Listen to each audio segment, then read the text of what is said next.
Hello. 13 different counties have won the All-Ireland Football Championship since Sean Flanagan raised this particular Sam Maguire loft in both 1950 and 1951. Including a couple of replays, Mayo have played in 13 All-Ireland finals since then as well, and we all know how those stories ended. But that's the thing about All-Ireland finals. Two teams, both with a chance to write their own piece of history.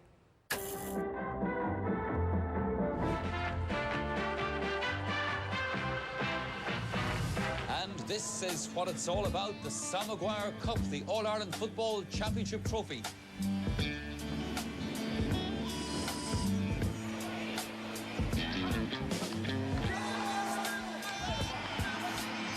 Barry on the 14, must be going to do a goal!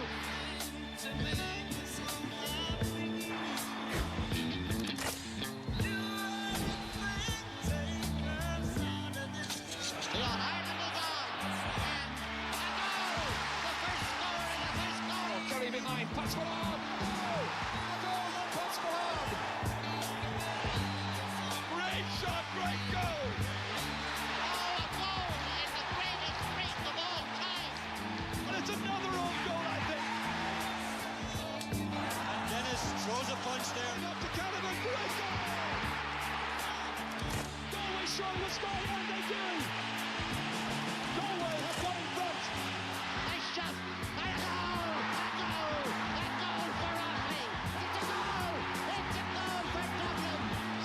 To win the All-Ireland Cup. He's put it over the bar!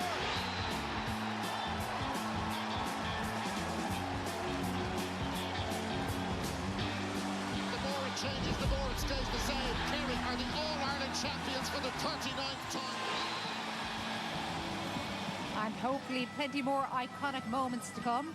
These lads know this drill well. A fourth All-Ireland final in 5 years for the footballers for Kerry, and a ninth in total for Jack O'Connor as their manager. It's Mayo's first since 2021, and not only have they gone through a couple of managers since that defeat to Tyrone, it's a very different looking team too. Bring on the hype, said Andy Maron. Well, kind of, but it has been suggested in some quarters there's been more of a subdued build-up for the supporters in the West. The confidence coming from the Kerry direction has been surprisingly open and forthright. The only thing that really matters, though, is what happens at half-3 when the 2026 All-Ireland Football Final throws in. It's just a little bit tense out here, not so much at Peter, Tomas a little bit, tiny little bit from the usually very laid-back Lee Keegan, clad in green today. How are you doing, Lee? I'm not bad. A little nervous, probably more nervous now than when I was playing. Just a great excitement, feel nervous, feel apprehensive, there's worry, there's the little chimp in the back of my mind, what if, and the possibilities of today. So excited. Yes, I agree, probably more nervous today than I have been in a while, but I suppose it's my first final watching Mayo since I retired, so there's all those kind of little elements to thinking about today. Do you want to be out there? No, I wouldn't say I want to be out there, but I just want them to fulfill a lot of potential with that group today and hopefully go do something that we couldn't do over the years. That's the type of excitement that's going through me at the moment. Well, speaking of that, this great Dublin team from a few years ago, they kind of spoiled us and got us used to thinking that winning back-to-back titles was normal. I remember chatting to you and your two brothers when Kerry did it, just nearly 20 years ago as well. To do the back-to-back, which Jack O'Connor has never done for everything he's achieved, it is such an enormous thing, isn't it? Yeah, I think it's hugely difficult to put back-to-back in the modern era, and what Dublin did, that was a phenomenal team, and Lee's team came very, very close to toppling them. So for Jack to do it, for the players to do it, you've seen in the interviews the little that they do speak, they want to win, and a back-to-back is really, really important to them, so it's a huge, huge challenge for them. But you'd imagine the general talk is that they're going to have to improve if they are to get that second title in a row. This is Kerry are going to have to improve. Yeah, I think they have done well. They've controlled games. They've never looked like they're in real danger, Joanne. But I think there's more in them. There's more in them from a defensive point of view. I think there's more in them, particularly from an attacking point of view. And will we see a more direct Kerry today? And I think the way Mayo press, it could be an invitation. I hope not. Well, we'll get to that press and that invitation a little bit later. Lee talked about the little back of the mind and the possibility of hope. You've been there. You've been there. You've arrived here. You've had the disappointment, maybe not quite as much as the men from the West. And it's happened. You've made that history. Yeah, but you have to perform on the big day. Nothing's going to be given to you. But what a position that Mayo find themselves in, that they have come out of nowhere. And compared to previous finals they've been in, where they're coming in very much with high expectations, there's probably not. It is a different final for them, whereas all the pressure does appear to be on Kerry. And I agree with Tomas, if they play like they did in the semi-final and the quarter-final, I believe Mayo have every opportunity to beat them. But it is Kerry we're talking about, and they do have a habit of producing their best football come All-Ireland final day. So let's see what unfolds. And for all the disappointing they have, I'm looking at all this movement going on behind you with the Mayo people getting into position. They haven't had it yet, just like so many of the men on the pitch today haven't had it. Yeah, that's right. But you're talking about these two boys. Like, funny, I found Lee very relaxed today, to be honest. So there's a bit of an edge with this man here. There's always an edge. There's a bit of a scowl about him a few times there. So I don't know if that'll transfer to the players.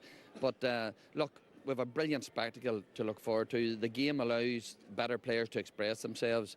And today we're going to witness in Mayo 3 of the finest forwards in the country, and likewise in Kerry 3 of the finest forwards, one of the best ever. So look, it's an occasion, it's making me excited, and I'm really looking forward to today. Yeah, we're all really looking forward to it. You can feel it out here as well. They are a little bit quiet so far, but I have a feeling that is going to change.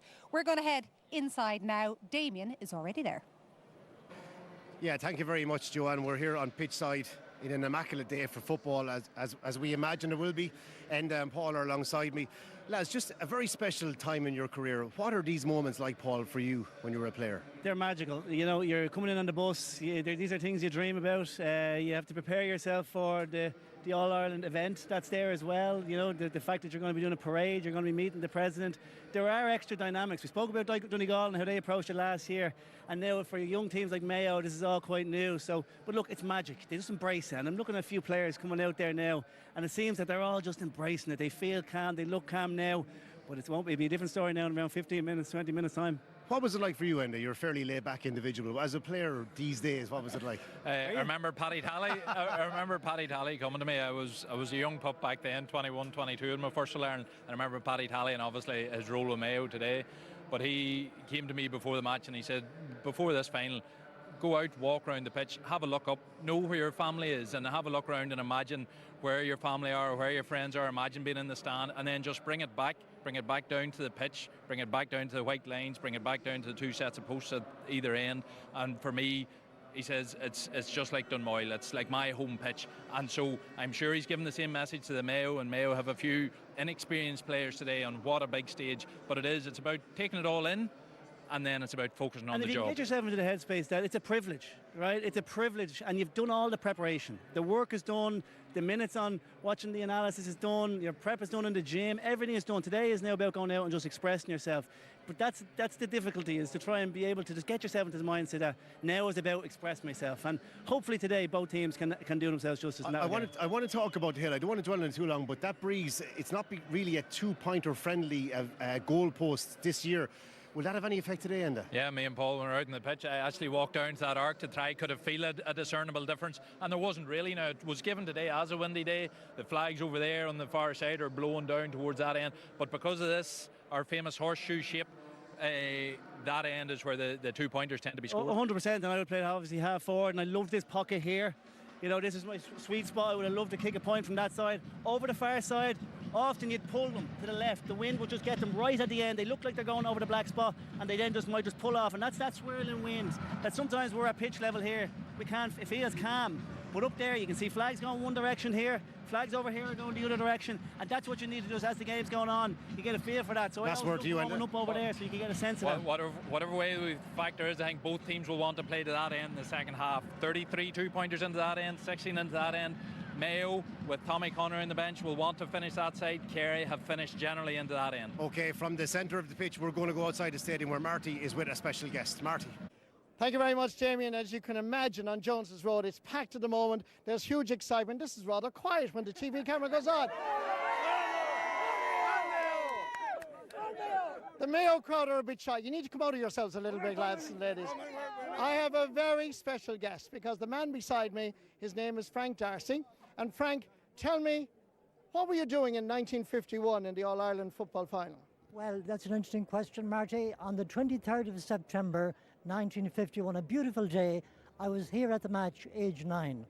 And I was with my father, who was from Galway, and my mother, who was from Ballina. And my lately passed brother Vincent. And we were in the Cusack area. There were no stands. I was sitting on top of a barrier, and my father was holding me and my brother. And we had a wonderful day. It was a fantastic match. It was fast. It was forward playing. There was no handball. It was football, as the name suggests. It was all forward play and brilliant. And the final, we were playing Meath. Mayo playing Meath, and the final score was 2-8 for Mayo, 9 points for Meath. And going back to 1951, Frank, did you think then that Mayo wouldn't win an All-Ireland after that for 75 years? Because that was a very emotional day, I would imagine. It was actually expected almost, because this is a back-to-back win, and it had a brilliant team. And what struck me about it was the number of Mayo people who returned to the match from England. There were thousands came over from England to see the match, and I never thought I'd have to wait 75 years. But I think what should be said is how Mayo have done in this time. People are talking about losing. It's very difficult, as you know, Marty, to win a provincial final. It's very difficult to win an All-Ireland semi-final. And it's even more difficult, as you know, to win an All-Ireland final. They were brilliant. They gave us wonderful entertainment, and they're very good footballers. Why? There are 63 footballing clubs in Mayo, 63, repeat, and it's a brilliant footballing county. Now, tell me this, are you a Mayo man or a Galway man? Well, it's a good question. Being a product of a Mayo mother and a Galway father, I had the great privilege of being Mayo one time, Galway the next time. So we saw an awful lot of Croke Park. But to nail this curse business finally, it's important to remember that in the last 20 years that there have been 18 All-Ireland finals contested by counties from Connacht. And they only won one. That's 2017. So it's not the curse, it's not Mayo. No. Somebody should do a PhD on this and find out. Next week. I would think Dr. Frank Darcy should do a PhD in it. I know you were 9 back in 1951. How old are you now, if I may ask? I'm 84, coming into 85. Well done, Frank. And you know what? Because today is a special day for you, we're trying to bring you back to your 9-year-old day here in Croke Park when Mayo won the All-Ireland. And our friends on O'Neill Sports has given us a special jersey for you to wear with your name on the back of it. And wear it with pride. Thank you, Marty. He's number 51, so I don't think he's going to get a game today, to be honest with you. Well done. That's all yours now, Frank. And could I say one final thing? I want to congratulate Marty and his team and the radio team, who are doing a brilliant job. Thank you, Frank. Brilliant job. Thank you, Frank. Give 3 cheers for Frank Darcy. Hip, hip. Hip, hip. Hip, hip. From Jones's Road, it's back to you, Joanne. I'm sorry, Lee, you are sacked. We have to bring Frank in instead. What a man, incredible. Get him up now. By the way, a few years before he was watching that All-Ireland final, we had the first ever representative from Westport playing for Mayo. Any idea who that was? Don't tell me it's me. Huh? Me? No, it wasn't. It was back in the 1920s, and he does have a relation who's going to be in action today. And if Mayo are to get any foothold in the midfield area, they'll need a big performance from Jack Carney, and his switch from the half-forward line has also happened to coincide with Mayo's upturn in form. My great-grandfather played for Mayo, Jack Kenny, and he was probably the person I kind of went after and trying to follow his career. And I was always brought to Mayo games as a young lad, so it's mad to think I'm here now, but yeah, very grateful for the journey so far. We've been on the wrong end of many results, a lot of close results over the last 4 years, which I suppose we've learned a lot from. Those learnings haven't come to fruition only until now, really. Andy Moore, he lost 6 All-Ireland finals himself, and now in his first year as manager, he's guiding Mayo to the land of dreams. I suppose Andy brings a real process-driven culture to Mayo, and it's never about really the outcome. He doesn't want to get carried away by that. We didn't get carried away by the loss to Roscommon, nor do we get carried away by the next win. So I suppose that helps with preparing for a game, because it's not the be all and end all. In a few games this year, we really expressed ourselves going forward, but we were quite vulnerable at the back. It's a crazy game now, but it's very exciting. It's great to play in, but it's very hard to strike that perfection across the board. Carney kicking for 2. That looks very, very good. It's an absolutely smashing kick. We've always practiced really since Andy has come in on 2-pointers. He was a very expressive footballer himself, and I suppose he likes us expressing ourselves also. It's not that we've become 2-point shooters overnight. I think it's just that we've been given the reps in training, and we've been given the trust by management and teammates to take them. Kerry back in the final for the second year in a row. You obviously look at the opposition, but we're just looking at ourselves, and I think we're all really lucky to be here and to play a sport that we love, and to be able to train so often with friends. And we have so much experience both in our management team and in our dressing room. People who've lived All-Ireland finals, played in them, and have experienced that so-called hype around it. And I think we know how to use that energy from the supporters in the right way. I suppose if you look at other sports, you look at the Super Bowl, you look at the World Cup, I think it's great to allow occasions to happen and allow fans to get excited about things, and I don't think the GA should be any different.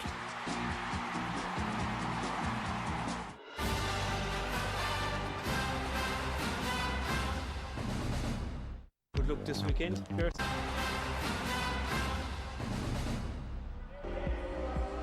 Getting already, they need a bit of superstars out on the pitch this afternoon.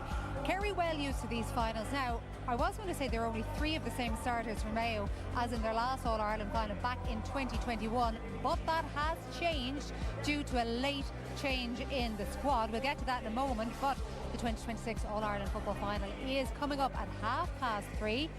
And it's another full couch in tonight's Sunday game, when we'll again be at the Winners' Hotel and announcing man of the match for the big game. We have Niall Morgan back for All-Ireland final day. We're letting him out for a little while before he gets sent back to that bunker. Niall, first of all, what exactly are you expecting on this day? It's really hard to know what Mayo's game plan is going to be. I spoke before about Kerry's threat throughout the whole pitch. Do you press up high? Do you sit back off them? I just think if Mayo can bring the chaos, it's just going to add to a great day. Now, I mentioned some of those changes. There are 2 changes to both panels, and they will be to both teams. We don't know who's coming in, but we do know who's going out. Diarmuid O'Connor, the Kerry Diarmuid O'Connor, he is gone. He's injured, so he's out of the panel altogether. The Mayo Diarmuid O'Connor, he may well be coming in. We don't know yet, but that's because Stephen Cohen is out. He's picked up an injury as well. Yeah, big loss for Mayo. Stevie does a lot of unheralded work. He does do the flashy things. He covers space. He works for others. He allows other guys to flourish, like the Cobys, the Ryans, and he does the dirty work. But in saying that, Diarmuid O'Connor has the experience. He's been at this stage many times before, and I expect it will be Diarmuid O'Connor for a few reasons, John. I think he will be the one guy that will try and stifle that space in front of David Clifford. He'll try and help out around the Paddy conundrum as well, and just a guy that will give you every ounce of himself as well in terms of the running, the breaking ball, and he's good for a score or 2 as well. So it's a like-for-like change in terms of that. So lucky for Stevie, but again, thank God we have someone in the quality of Diarmuid O'Connor to come in as well, potentially. Just a quick word on the Kerry Diarmuid O'Connor. We talked about how great it was to see him get a run of it through fitness this year, and now he's gone for the final. Yeah, he's had an awful amount of bad luck in the last couple of years. He's gone, which looks like there's one of 2 choices possibly. You've Tom O'Sullivan that could come in, which would mean Graham O'Sullivan has played a wing forward. He could slot up. Or they could bring in Paul Ganey and put Paddy out into the half-forward line and shot Shawnee to the right. So they have options, but he is a loss because he is part of that quartet that offers you the physicality on the kickouts out around the middle. So very, very unfortunate for Diarmuid O'Connor. We'll chat a little bit more about this in detail in a while, but just behind us here we have the Jubilee team. They are the 2001 Galway winning team. They beat Meath in the All-Ireland final. We saw them from the 98 ones as well. Of course, Pádraig Joyce was in action that day on the sideline for Galway, but he is out there. You can see him there. What an incredible team. Now, this is, of course, tinged with some sadness as well, because not included amongst the All-Ireland winning team from 2001 is the brilliant Paul Clancy, who put on a display that day as well in the final against Meath. As did Porrick Joyce, of course, who scored 10 points, 9 of them coming in the second half, and Peter Canavan. No John O'Mahony either. Yeah, Paul Clancy, what a player. The pass that he gave in the final against Hughes Tomas for Dackie Meehan's goal, probably one of the best passes ever in an All-Ireland final. But that was an absolutely brilliant, the 98 and that team, Galway team, absolutely brilliant players. A lot of them, Michael Donlan, looking at him, he's like a man that could still play 70 minutes. I couldn't say the same for Sean O'Depar right enough, but a lot of them are still in good nick.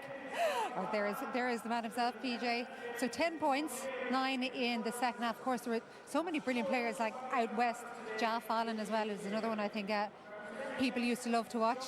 Maybe not Mayo people. We didn't, but I think we had such appreciation for that group of players in particular, because they were the trendsetters in Connacht. They were the ones who got over the line against the Kerrys, the Meads of that generation. Actually, I see an old coach of mine there as well, Stephen Joyce, is part of that panel as well. So again, some serious quality, and I was lucky to work with the likes of Ja Fallon over the years, international rules, and get to know these kind of lads as well. That cheer is for Paul Clancy right now, and his young fella is representing him. It's great to see what a positive note to the day, and a brilliant team, Joanne. We played against them a number of times, and the quality they had. They were the first team that I ever saw putting serious heat on defenders coming out the pitch. John O'Mahony was ahead of his time. I had the unfortunate job of marking Michael Donlan once. I was never given the job a second time. He was the fastest man I ever marked. But that fella there, Ja, was absolutely well. brilliant. He's a wizard. Absolutely superb. But talk about a team that played total football, and as you say, you've got to give John O'Mahony a lot of credit for that. Brilliant team to watch. They absolutely were, and I love the little suit and everything involved there as well. So that is the Galway team of 2001. They were All-Ireland champions. We're going to talk about who might be All-Ireland champions in 2026 as well. We have Niall Morgan here, who will be keeping a special eye on the goalkeepers. Now, we asked you after the second semi-final about Shane Murphy, who made his debut in 2018, only played 6 championship games up until this year, has been the star. And you mentioned that when you were playing them with Tyrone, you foolishly thought you might be able to get at him. Yeah, we sort of thought maybe he wouldn't have the experience of Croke Park, the same way Shane Ryan obviously did. But we look at the clips, he was put under serious heat by Dublin. They lost their first 3 kickouts of the second half and the last 3 of the first half. It directly led to 3 points. What changed? They had a serious reaction to it. There's obvious delay here. He puts up his right hand, but you can see that some of the Kerry players are already shifting left. They know what's coming. Dermot O'Connor, who's going to be a massive miss today, was obviously a great target man for them. He wins the ball, and that just changes the whole tune of the game. In this period, they got the goal. Then they start to go quick again, going short. Wee bit of cuteness from Mike Breen, just having a wee screen, gets Kerry up the pitch. And then the last kick that I'm going to speak about is this one. Coordinated running. Joe O'Connor pulls the Dublin centre-half back out of the way and just creates a massive gap. And this is the one I think that they're going to try to get away a lot today, because Mayo will try to attack fast. They'll get numbers up the pitch. And look, this is where it ended up. Dublin couldn't shuffle back as quick. Sean O'Shea ends up free. He gets his mark. He brings it back out, and it's a 2-pointer. And it left that third quarter of the game being Kerry 1-7 to Dublin 0-5, and I just think that completely changed the momentum. Niall, we were chatting at the top of the show, we were saying, like, for Mayo to have any hope around this kind of area, we were saying we think we have to allow Kerry go short on a number of occasions to allow that set up. You'd be in agreement with that, would you? Yeah, 100%. I actually said that before the Dublin game as well. I thought that every now and again you nearly have to let them have one, because if you keep trying to rush up, which Dublin did, and then that's whenever Kerry started to catch them and started to get the quick short kick-outs away, and then you can't get set up. You can't do both. It might be a case of on free kicks that they slow it down, they get set up, but in a fast attack and you don't have the numbers.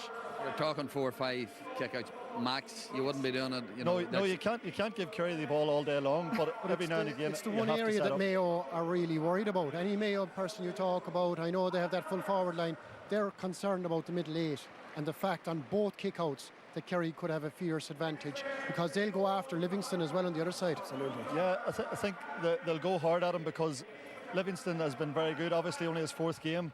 He's been getting better at picking the pockets, but he doesn't have the boomer yet, and that will come. He's only young, but it'll allow Kerry to squeeze up that little bit higher.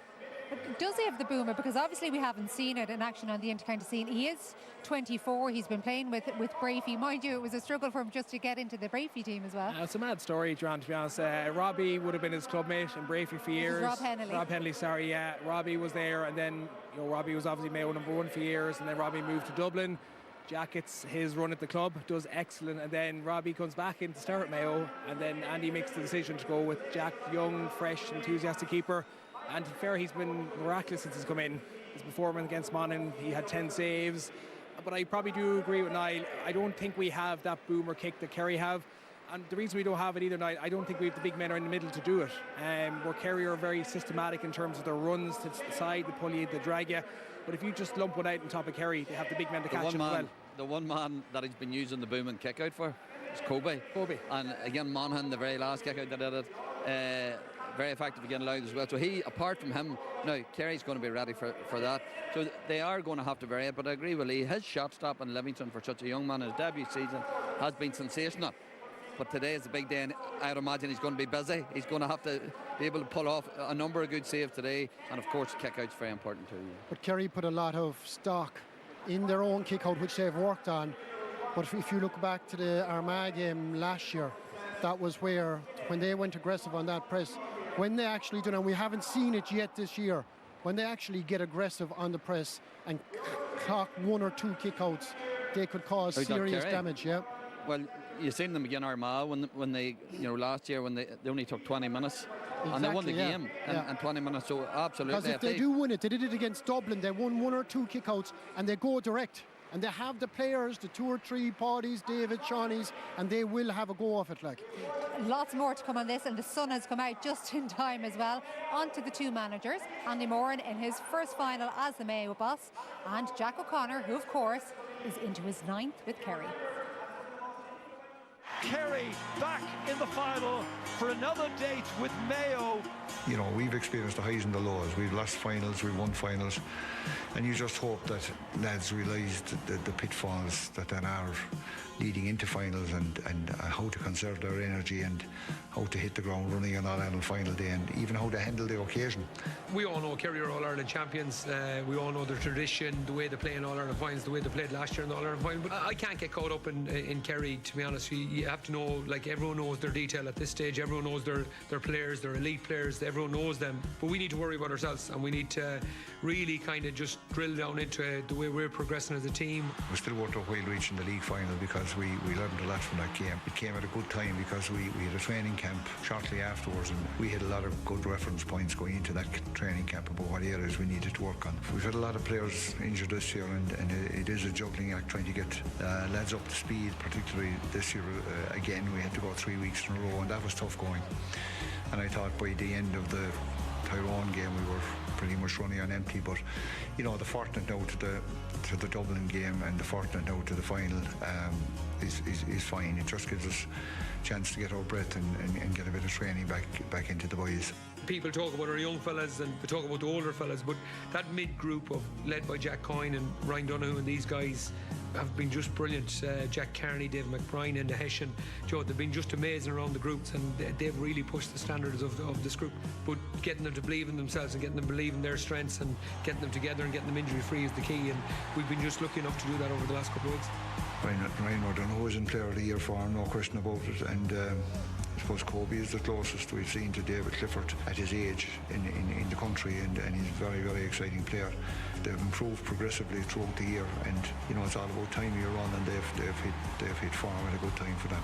Kerry have a good full forward line too, so we won't be getting too excited, and you have to remember that Kerry full back line have to mark that Kerry full forward line every night of training as well, so they'll be well versed. And we all know Jack now at this stage, the Kerry mantra will be hammer what's going well for the other team, so they'll be coming out trying to put our full forward line on the back foot. But listen, we've great faith in the lads, and hopefully in the final that they can show that again.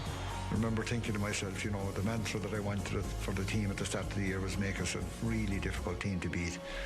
But it instilled that never say die attitude. And I think you saw that at times in the Dublin game, where men threw their bodies on the line and got some great blocks and were really brave when Dublin had their purple patch. I think we were a really together group, and hopefully that counts for something.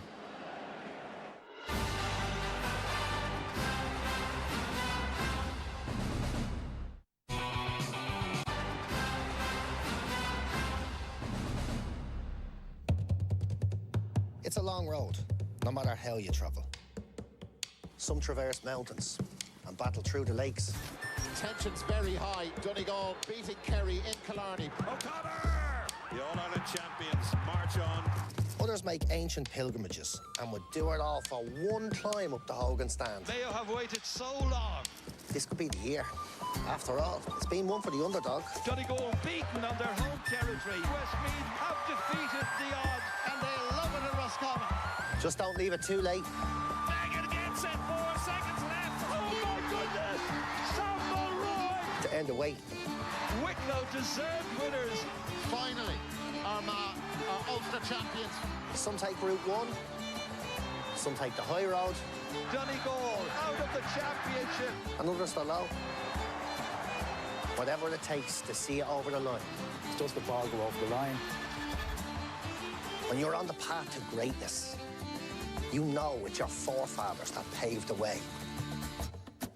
When the road to glory often goes through the kingdom, a 75-year journey from west could be the greatest of all time. There has never been a day like this. The sun is out, the conditions absolutely perfect. Buzzing with excitement. It's a rocky road all the same.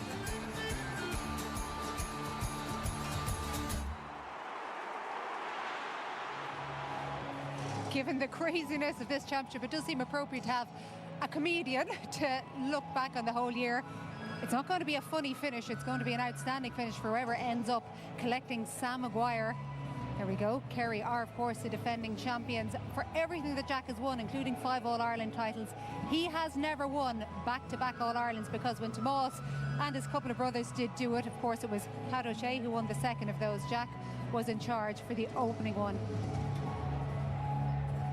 So we have got confirmation of how the teams are going to start now. So as expected, Diarmuid O'Connor of Mayo does come in to line up in place of Stephen Cohen, but there's also another change, and this one was also sort of speculated about, and it is not injury enforced. Paul Towie again comes in and starts in place of Conor Loftus. We saw them do that in the semi-final as well, and then there was a switch regardless of how, as you were pointing out, Peter, regardless of how Paul Towie was playing in that one. And it's Tom O'Sullivan who comes in place of Diarmuid O'Connor in the Kerry lineup. Yeah, I think that's a big one, because it's if he plays in the half back line, which Graham Sullivan might move up, or if he plays in the half forward line, that's another headache for Mayo in terms of marking and what he gives you from 2-pointers and from a scoring perspective, but he can also mark. So if there's an issue with any of the inside men, he's an option there he as would well. be perfectly suited to pick up Towie, 100%. because Towie rows all over the place. Similar physique to Tom O'Sullivan, but it also gives Tom O'Sullivan the chance to go forward, which he loves to do, and he can hurt you. So Mayo would need to be careful if that is the matchup there. What about the possibilities? Is there any possibility that he might go on Kobe, do you think? I don't think from the start, John. I think if it becomes an issue, then Tom O'Sullivan does become your man to do the man marking role. We know what he's done over the years. He's accustomed to marking the best players. He's also accustomed to doing serious damage, as the guy said in the other way. So I think if that's the fire that needs put out early, he would be the man to pick up Kobe or Ryan. How do you feel about these white jerseys, Lee? I mean, there's a lot of speculation around superstition and curses. They're nice to look at anyway. I'm not sure about anything else, but yeah, I like the way they're gone a bit different. I'm not sure they would have suited me now back in my day, but look at him. He looks like there isn't a bother in the world on him. No, he's just living the dream, isn't he? 18 years of age. Myself and Tom were actually watching him just down here, and he's like a kid in the playground, Joanne. He's just out there having fun, enjoying himself, and that's a testament to Andy, allowing these young kids just do their thing and have a bit of fun. There aren't too many players who have hit their first championship at 18 years of age, have an impact, and how difficult it is to make the step up from underage to senior. He's done it seamlessly. He's a joy to watch. He is going to be such a loss to Mayo, but he's still here and he could cause serious damage today. By the way, Tomij Biogalu kama Oscaega RT player agus an RT News Channel to Grania McAwain among Kaincha le Gary Brennan agus Mihod O'Coney le Tocht O Gary McDonagh agus Dara O'Caneja. Lee, what about this famous Mayo press and all the risk that comes along with it. Yeah, this is one thing I've been thinking about all week, Joanne, is do we do the same as against Louth? And these are just earlier, when we go man-to-man, press all over the pitch, this can happen, and against Meath, it's just one runner, one hand pass in, and it's wide open country, and Meath severely punishes in that first half in particular and should have had 4 or 5 goals only for Jack Livingston and so on. Against Louth, they picked Louth's pocket because Louth had never experienced this heavy metal press before. But in saying that, you're playing arguably the best team for breaking lines, and I think if Kerry get their head up, there is pockets of space in Croke Park. You see Mayo push up high everywhere, man for man, looking for that high turnover. The worry I have is a team with Kerry's pace and class, the way they operate. If they get into that open space, Paddy, David, Sean O'Shea, Dylan Geeney will have a field day. So the big question for Andy this week is, do you stick, do you twist with the high press? I don't think they can do it for a full game. They did it in Tralee early on this year in the league game. I got absolutely pumped. You're in Croke Park today with the spaces of premium, and I just feel if we do it, we have to pick our moments too. I just don't think we can sustain it for a full game against Kerry. You've been on the other end of it, Niall. Yeah. How did you find that high press? In particular last year in Healy Park, they came really high, and we found it really difficult because again in Ulster it doesn't really happen that much, and it was just insane, the heat. Now we sort of worked on it obviously for this year, but I think Lee's hit the nail on the head. You can't do that for a full day in Croke Park, and Kerry will love to see the space, and they'll get the head up, and sure we know how good Kerry are at kick passing the ball. Because it's the one area that Kerry have been lacking is kicking the ball and moving the ball quickly. If Mayo push up aggressively on that and Kerry get the heads up and break the line, if one Mayo man is missing out of action and they slot through, I think it's set for Kerry to move the ball a lot quicker than they have been. And especially, of course, if Paddy Clifford gets plenty of space. Now people talk about Dublin, why did they allow him get on so much ball? But of course, Paul Conroy said to us beforehand, you have to pick your poison. Did Dublin pick their poison? Yeah, it's a double-edged sword in terms of, and Throne, in fairness, put a lot of emphasis on David as well. Dylan Geeney shot the lights out. Dublin, likewise, with David. Paddy shot the lights out. One of a couple of very good examples of David's presence alone having a massive effect with regards to the way other teams. This is a Kerry kick-out. Dublin obviously going to attack it, but as soon as they lose a kick-out, there's 2 defenders, 2 midfielders dropping back in right away.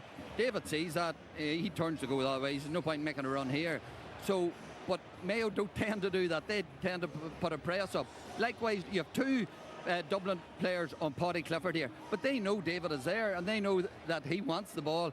So instead of focusing on Paddy, they go expecting David to get it. Paddy saunters through, flips it over the bar. Likewise, the last play before, and every point was important in this game. Last play in the first half, seconds remaining, 3 against 2, 3 Dublin defenders. But as soon as David gets the ball, 2 players on him right away. They neglect the fact all the space is down the side, and he presents Sean O'Shea with a 1-on-1. Sean O'Shea kicks it over the bar. There's your 2 players on David. So that's the dilemma facing Mayo today. Don't be thinking just because you double team David Clifford you've Kerry beat. Far from it. And I agree with the lads. If Mayo are brave and they love to go after the ball, they love to be gung-ho, if they do decide to do that, there's one thing being brave, it's another thing being foolish, and leaving acres of space for the likes of David Clifford inside, it could be a long afternoon. Is there a solution, Niall? Well, last year we found, whenever we played Kerry last year, now not this year, semi-final, we sort of left him 1v1 in the first half, and he got acres of space. He scored the goal. He maybe had 1-5 in the first half, so we dropped in Ben McDonald in front of him in the second half, and Joe O'Connor took clean out, and he done the business. So that's the big worry. Dublin done quite well in terms of zonally pressing or zonally defending, but I don't think Mayo's used to doing it. We're so reliant on Jordan Finn today, Bob Toohey. You know, they're going to have to make those runs back to cover that space. And Dermot O'Connor. And Dermot O'Connor as well. Like, it's the weak side. The weak side. They're going to have to cheat in all day to such an extent that it's a risk, but they're going to have to take that risk. And that's where they'll miss Stephen Cohen, because he's so good at doing that. He's brilliant. So unselfish. He gets himself in, especially on kickouts to the weak side. He's getting in and he's not going to be there. Jack O'Connor made certain, as soon as they had won their semi-final, he name-checked the full forward line. Again, in all his interviews this week, he kept on referring to Coben MacDonald as the Mayo David Clifford. We can't talk too much about this 13, 14, 15 for Mayo, can we? Yeah, well, I think it's one of their strong areas, and I think it's an area that Kerry will go after. We're normally talking about the work rate that Mayo have, we're talking about the chances they create, but that they lack ultimately players that can score. This year, they have that work rate, but as we see here, they also have the firepower up, and they have lit up the championship. They have scored a combined 591, but this fella alone it's just special what he does. This is the famous hand pass over Sherlock's head, and he creates, and you have Byrne, who is brilliant, really accurate, peels off and takes your shot. Donoghue, who's absolutely outstanding, he's direct. This is Kobe. They're 2-pointers, which is an issue for Kerry also today, because they have kicked 28 2-pointers, Mayo, this year, and 16 of them have come from the three boys. He brings the directness. Ryan O'Donoghue will run at you. He's aggressive, and he is the guy I think Kerry will have to focus on. They do play it a lot more direct than they have, and we want to see it, and they have got results as a result from that. But here, Dara Byrne is playing with confidence. He's the guy who will have to be tagged. Now, if there's anything you can throw at Kerry from the last 3 games, this is Paul Murphy against Costello. I thought he was loose. Costello kicked 4 points. This is in a congested area, leaves him for dead. He kicked 4 points, he had 7 shots on him. Dylan Casey, we see here, McElhone, he's highlighted here. Kerry have a low block. They tend to not want to concede goals, but McElhone is last year. There's no handover. So what do Kerry have to do to quieten that full forward line? Yes, you're going to slow the ball. Midfield is going to be massive. Pressure the ball. You get bodies back. You tuck in on the weak side. Breaking ball is going to be massive. But I'll say, Joanne, if the forwards are back in vogue and they have space, then surely you have to have the cornerbacks that have to, I nearly said something else there, that have to dog. They have to dog them. So those cornerbacks, you need a huge game. Foley has been outstanding. I think he'll pick up Ryan O'Donoghue, but you need 2 massive games from Dylan Casey and Paul Murphy. You're saying Kerry will see O'Donoghue as the main threat, and if they put Foley on him, then who do they put on Kobe? I would say Foley. This is my own. I don't know, but I would put Foley on Ryan O'Donoghue. I would put Paul Murphy on Dara Byrne, because he stays close to goal, and Dylan Casey, which I think is a tough matchup, because I would find Kobe, you have to bury Donoghue early. I think he's the guy that is key. Does Casey have the pace for... Well, maybe Tom Sullivan is an option if he doesn't, but I think he would. I think he would stay with him. Like, there's a huge ask, lads, for Dara Byrne and Kobe to step up here. This is a massive, massive game, and I feel Kerry have room to improve. But they'll know all about him. They will go after them hard. After saying that, you've highlighted how strong those players are and all the rest. It all depends on the midfield battle. Exactly. Because if there's very little ball going in there, it doesn't matter. Exactly, yeah. Will you just, because I know we're going to have you leave us very, very shortly, Niall, as the man who's facing these full forwards, would you maybe talk about what they're like coming at you, the different perhaps skills from a goalkeeper's point of view that you've seen from this full forward line? Well, they're all very stylish now. Unfortunately, it used to be they came through and they buried their heads down and they hit it as hard as they could. Obviously, David... you talking about him? Except for this man. Not the drone forwards, of course. They're very stylish. Like David, obviously, if he gets 1v1, he's going to try a dummy again. But like Byrne against me, he sat me down. You see O'Donoghue sitting down, Niall McDonald in the Louth game as well. They're all just so composed, but it's because they're working on it so much. And look, I'd just love to see goal chances in this game and just a real exciting match. I think Kerry are going to throw something different about early on. I really think they're going to throw a few aerial bombs in early. I think they know the Mayo fullback isn't the biggest. I think early, if Clifford, who's as big as any man there. So I think early on, I would expect them to throw a few. But Mayo will be expecting that, won't they? Lots of people. We know Jack O'Connor expecting loves it, and then trying to stop it or through different things. And I think Kerry will be brave enough to do that early on, to test that Mayo fullback line, who was very new. Like, one thing we haven't talked about, Mayo have 10 All-Ireland debuts today. Like, that's a lot of freshers come to the All-Ireland. So. Had a lot of gone unnoticed the way Monaghan went at the Mayo full back line when Bobby McCall was there. And they just bombed high ball in the top, very effective. And Kerry have Tomas Candy sitting, and he would love to be in that position with ball coming in the top of him as well. There's a general feeling that Kerry have played with the handbrake up. Defensively, they've been sitting back. They can't do that with 2-pointers today. They need defensively and offensively to up it, and I think there's 10-15% in that. The last 2 teams that they have played, Tomas, wanted a slow Kerry attack, and the nature of the way both of them got back, trying to slow Kerry down and giving the ball nearly in defence. You can't see Mayo doing that. That's not the way they play. The stats will show. It'll open up for Kerry today, and the likes of Gavin White, who has been fairly quiet. You would expect him to blossom if Mayo do approach it in that manner. He was man of the match in last year's All-Ireland final, as well as the winning captain as well. Now, a little reminder of our new special camera angle for those of you who like to get the coach's favourite view from the high behind. That tactical cam is available to watch on RT Player. It's how Niall is going to be watching the final from his back cave, and it's what Eamon would be watching if he wasn't currently sitting alongside Marty, who can give us the team news. Thank you very much, Joanne. Well, the atmosphere is electric. It's a wonderful picture. It's All-Ireland football final day. It's Kerry against Mayo. Kerry going for their 40th. Mayo, indeed, going for their 4th and first in 75 years. For us, of course, here in the commentary position, we're deeply honoured, and I'm deeply honoured indeed to have the man beside me who has won 3 All-Ireland medals as a player and an All-Ireland winning manager. So he knows what it takes to win the Sam Maguire Cup. Eamon, I suppose the big talking about already, just at the moment, are the changes. 2 in Mayo and 1 in Kerry. Were you anticipating that? I know what it's like to lose them as well, Marty, by the way, but yeah, absolutely. Look, you would have expected Paul Towie to come in and you know, he'll go off probably at half-time. Tommy Conroy will come on for the second half, but Diarmuid O'Connor and Stephen Cohen is a surprise on both sides, and it's obviously hugely disappointing on a personal level for the 2 lads to miss out in an All-Ireland final, similar to Tony Brosnan. But, you know, the lads that are coming in their place, it's a huge opportunity for them. I'd expect Tom Sullivan to play in the defence for Kerry, and Graham Sullivan probably to go up into the half-forward line. But it does take away one of those kick-out targets for Kerry, because Diarmuid is obviously very strong in the air. We look forward to the All-Ireland final. Let's take a look at the teams. Starting with the All-Ireland champions. For sheer perseverance and commitment, full marks to Shane Murphy. It's not easy being substitute goalkeeper for years, but this season he got his chance, and both his shot stopping and kick-outs have been outstanding. He deserves the #1 jersey. Jason Foley is rock solid at fullback, but his 2 cornermen, Paul Murphy and Dylan Casey, have merged into what is now a strong defensive line. Mike Breen has made the centre-back jersey his own this year, but he's 2 of the finest wing-backs in the country, either side of him, in Graham O'Sullivan and Gavin White.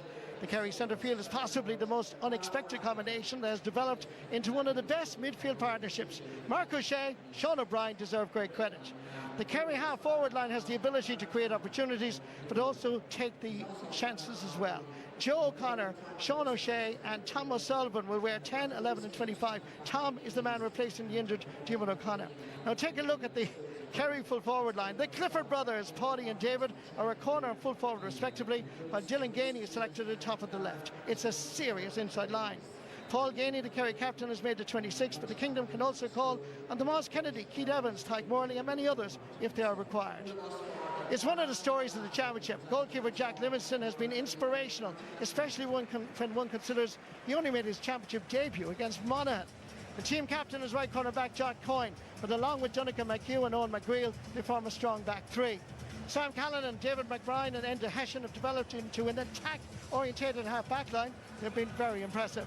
Mayo manager Andy Moran can call on the services of 2 exceptional footballers in the middle of the field, Bob Toohey and Jack Carney, who blended very well together. 2 late changes on the half-forward line. Diarmuid O'Connor and Paul Towie both start, replacing Stephen Cohen and Conor Loftus. But it's these three footballers that everybody is talking about. 19-year-old Darragh Byrne and 18-year-old Kobe MacDonald have been grabbing the headlines, while full forward Ryan O'Donoghue has been outstanding in every game. Mayo have the talent on the bench with Aidan O'Shea, Conor Loftus, Matthew Ryan and Tommy Conroy, all ready for the call to action if needed for this All-Ireland football final. That's the team news. That's the view from our drone shot. What's happening down the sideline? Let's go down to my colleague Damien. Thank you, Marty. I'm in great company. Conor Mortimer and Mike Quirk, 2004 and 2006 All-Ireland finals in common. Come to you first of all, Conor. Expectations are low outside of Mayo. What's it like inside the county? Look, the expectation is obviously high enough. I mean, the excitement is massive, considering we have a number of young players who are here obviously playing today in their first All-Ireland. And I think, look, while it's an understanding, Kerry are obviously the stronghold of football. I think Mayo are coming up here with very, very big confidence after, you know, they've had a rocky enough patch during the year. Now they're here in an Ireland final day. Mayo have won the toss, Mike. They're going to shoot into the hill in the first half, so that means they play into the canal in the end. And that's deemed a scoring end this half, so that is something to help them. It is. Yeah, no, I would have thought that they would have taken whatever advantage they could have get early on, because Mayo will not want to find themselves in a deficit here after 15-20 minutes. Conor talked about the confidence. They need a good, powerful start to put them in a good place, because Kerry have the experience of seeing these games out. The lads behind you just look so relaxed, Conor. There's no point saying otherwise. For the young lads in the Mayo full forward line, the two corners, they look like they can handle this at their ease as well. Look, they've come in with no baggage whatsoever. They've excelled in all the big games that they played this year. You know, the All-Ireland final is the pinnacle of a game that you can express yourself. And I think the quality that Dara, Kobe have inside, and we're obviously all hoping that it comes to light today. Is it your job then to stop the supply of ball from going into the two of those? And maybe, do Kerry have to up the energy a bit today, Mike? Yeah, and Kerry have been very good on kick-outs, on both their own kick-outs and denying opposition kick-outs. But Diarmuid O'Connor has obviously been a big part of that for the last number of games, and his injury is a big loss to Kerry in that area. He's gone to midfield in the latter stages of games when Sean O'Brien has come off. So the kick-out battle is going to be huge, and Kerry have the advantage. How that plays out today will be really interesting. A last question for you both. In the last few minutes now, Conor, what goes through a player's head? I suppose you have different personalities here from your own playing days. What were you like at this point? Look, they're just trying to tie in and zone in, and I suppose in terms of the atmosphere, the crowd, the pitch, the band, all that stuff. But ultimately, you're waiting for the throw-in, the first ball that you get, and what you're going to do with it and settle and get yourself into the game. What was it like for you, Mike? Yeah, well, both as a player and being involved in the management side of things as a selector, you just want to see guys get good positive touches early on, ease themselves into the game, and once that ball is shown up, players forget about everything else to get their own job. Okay, my thanks to Mike and the Mort as well. Back to you in studio, Joanne. And the Mort. Tomas O'Shea was watching the Kerry warm-up behind us. You noticed something interesting about how they're defending in those drills? I don't know, there's just practice a number of times coming out with heat. Their defence has practiced coming out, so they're going to have practiced that, Joanne, in terms of the heat that Mayo would push on them. They're forward, so their defence have to come out. As in, just for people who don't know what you mean, is that the 2-point zone, as in they're getting out very quickly to stop the 2 points? Well, if there's a ball that lands short, for example, and if Mayo are in a position to press up on all Kerry defenders, then Kerry will be under pressure bringing that ball out. So they have to work hard, work smart, and if they can break them out, we've spoke about it already, Kerry will find space up the field. But I've no doubt they've been working on Mayo's strengths for the last 2 weeks. Of course they have, and obviously Mayo the opposite as well. And Cara O'Kane of the Irish News had this brilliant stat about the last 8 All-Ireland finals Mayo have been in. Lee is nodding his head here. Conceded the first goal in 7 of them, and 6 of those came inside the opening 16 minutes. And I mentioned that earlier, John. That is going to be absolutely huge for Mayo today. For Mayo to have a foothold in this game, or potentially in the game, we need to be defensively tight early on, need to negate that space, try and slow down the Kerry attack if possible. But also, the thing with Mayo is they are front foot footballers going forward, and I don't think they have a handbrake in terms of when they attack, they want to go at pace, and Kerry will be well warned about that, and them 3 lads in particular. So listen, it's been a horrible stat thrown at us for years. If we get that right today, I think we have a great chance later on in the game. It's very interesting to hear Mike Quirk, saying about Mayo winning the toss and electing to go again the breeze. He would have figured that they would have took whatever advantage and get off to a good start, because in a lot of finals they haven't got off to a good start. So Peter, I think everyone's afraid to shoot into the side. Absolutely, and it will be an advantage to Mayo in the second half to shoot into the canal if they're still in the game, or will the game be so over? They took that choice. They actually won the toss against Louth and chose to go against the I think breeze Mayo then will too. do well in the first half. I actually think they'll be in the game in the second half. Obviously, the referee always has a big role, and it seems particularly this year's All-Ireland Championship. First ever All-Ireland final for Martin McNally. Yeah, and look, he's a man that likes to let the game flow, and that should add to the occasion today. But thoroughly deserved. He's been about for a while, knocking on the door. But for him and his officials, I think it's tinged with sadness today, Joanne, because a good friend of their own up in Carrickmacross lost his life during the week, and a brilliant servant to Monaghan football, Stephen Gillogly. 13 years he represented his county. I played against him numerous times. A warrior on the field of play, but a brilliant sportsman. As soon as the game was over, he was the first to shake his hand. So massive loss to Monaghan, and I know these men will do their best today, but Stephen will be very much in their minds as well. And we saw the wonderful Finn Clancy a little bit earlier on, representing his daddy Paul so well, and we are thinking of Caroline Gallagher and their children Ava, Shay, Grace and Sophie as well this afternoon. It's so tough because we know there's so much more to life than football as well. What do you think about this early threat? Because we obviously know that Mayo will be aware that Kerry are going to go, aren't they? They're going to go try to get a couple of early goals. But of course, you'd imagine Mayo will look to do the same as well. I think so, Joanne. I think Mayo realise that what an opportunity they have. Nobody expected them to be here, so they're going to go at Kerry But the danger is for Mayo, and everybody is saying it, and I don't think it'll pan out, is that if they hit them early, that they'll be in trouble. I think the key, and we've said it, harped on about it, midfield, Mayo need to get a grip there early on. You do not want Kerry getting a grip on Livingston, and I will be more focused on their kickouts rather than Kerry's early on, because I think Kerry will focus in on that. But I just think everybody is saying, I thought there'd be a marked improvement from the Tyrone game to the Dublin game. I didn't see it from Kerry in terms of an attacking point of view. I feel if you can, Shawnee, Paddy, David, Joe O'Connor, Gavin White, I feel there's big games in all those players. Tom, and if so, other teams are tweaking their whole system to try and negate Kerry. Yeah. Where Mayo today tend to go full metal press, full, like they want to play the Mayo way, as such. They want to play front foot football. So I don't think Mayo are going to change a whole pile. And like Dublin went zonal, Tyrone did something different. I don't know if Mayo can do something dramatically different from what they've done. I'd argue, I don't think Mayo go full on everywhere all over the pitch. At times when the ball is coming out by the opposition defence, yes, they lock on. But they're unbelievable. You watch that camera from behind the goal. Their weak side, Mayo are constantly defending 2/3 of the pitch. So they're not man-on-man everywhere. They're man-on-man where the ball is, and that's where they've improved, I feel. It's a case of timing your battles. When do they go gung-ho and push up and be really aggressive? They've got to ask questions of Kerry here. Exactly. I think they have to get ball into that forward line. Absolutely. I'm having a smile on my face here as you're talking. The slight irony of the Saw Doctors ringing out around Croke Park with to win just once, and all the Mayo fans joining in, and you can see the Mayo players, there you go, the Mayo players as they were making their way down to, I mean, Lee, you mentioned how there are 10 players who haven't experienced this before, so only 2 of the starters who started alongside you back in 2021. Look at him, he's loving it. Sometimes you have to just stop talking and have a little listen, don't you? Messiah. Listen, it's a brilliant atmosphere. This is what we want. I think the thing with Mayo is, right, I said earlier, there's a chimp in me that thinks there is something special in this team.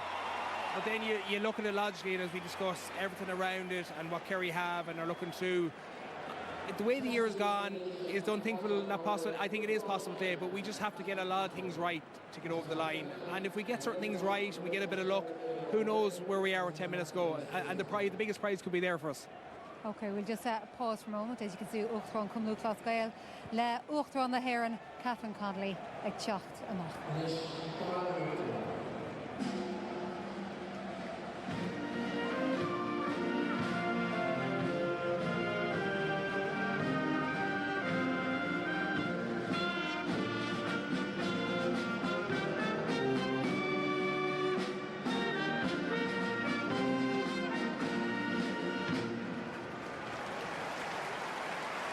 So, as is so regularly mentioned, players who aren't used to this, and there's a big long pause between the warm-up and the kicking at the goal, and then you have the meeting of the president as well.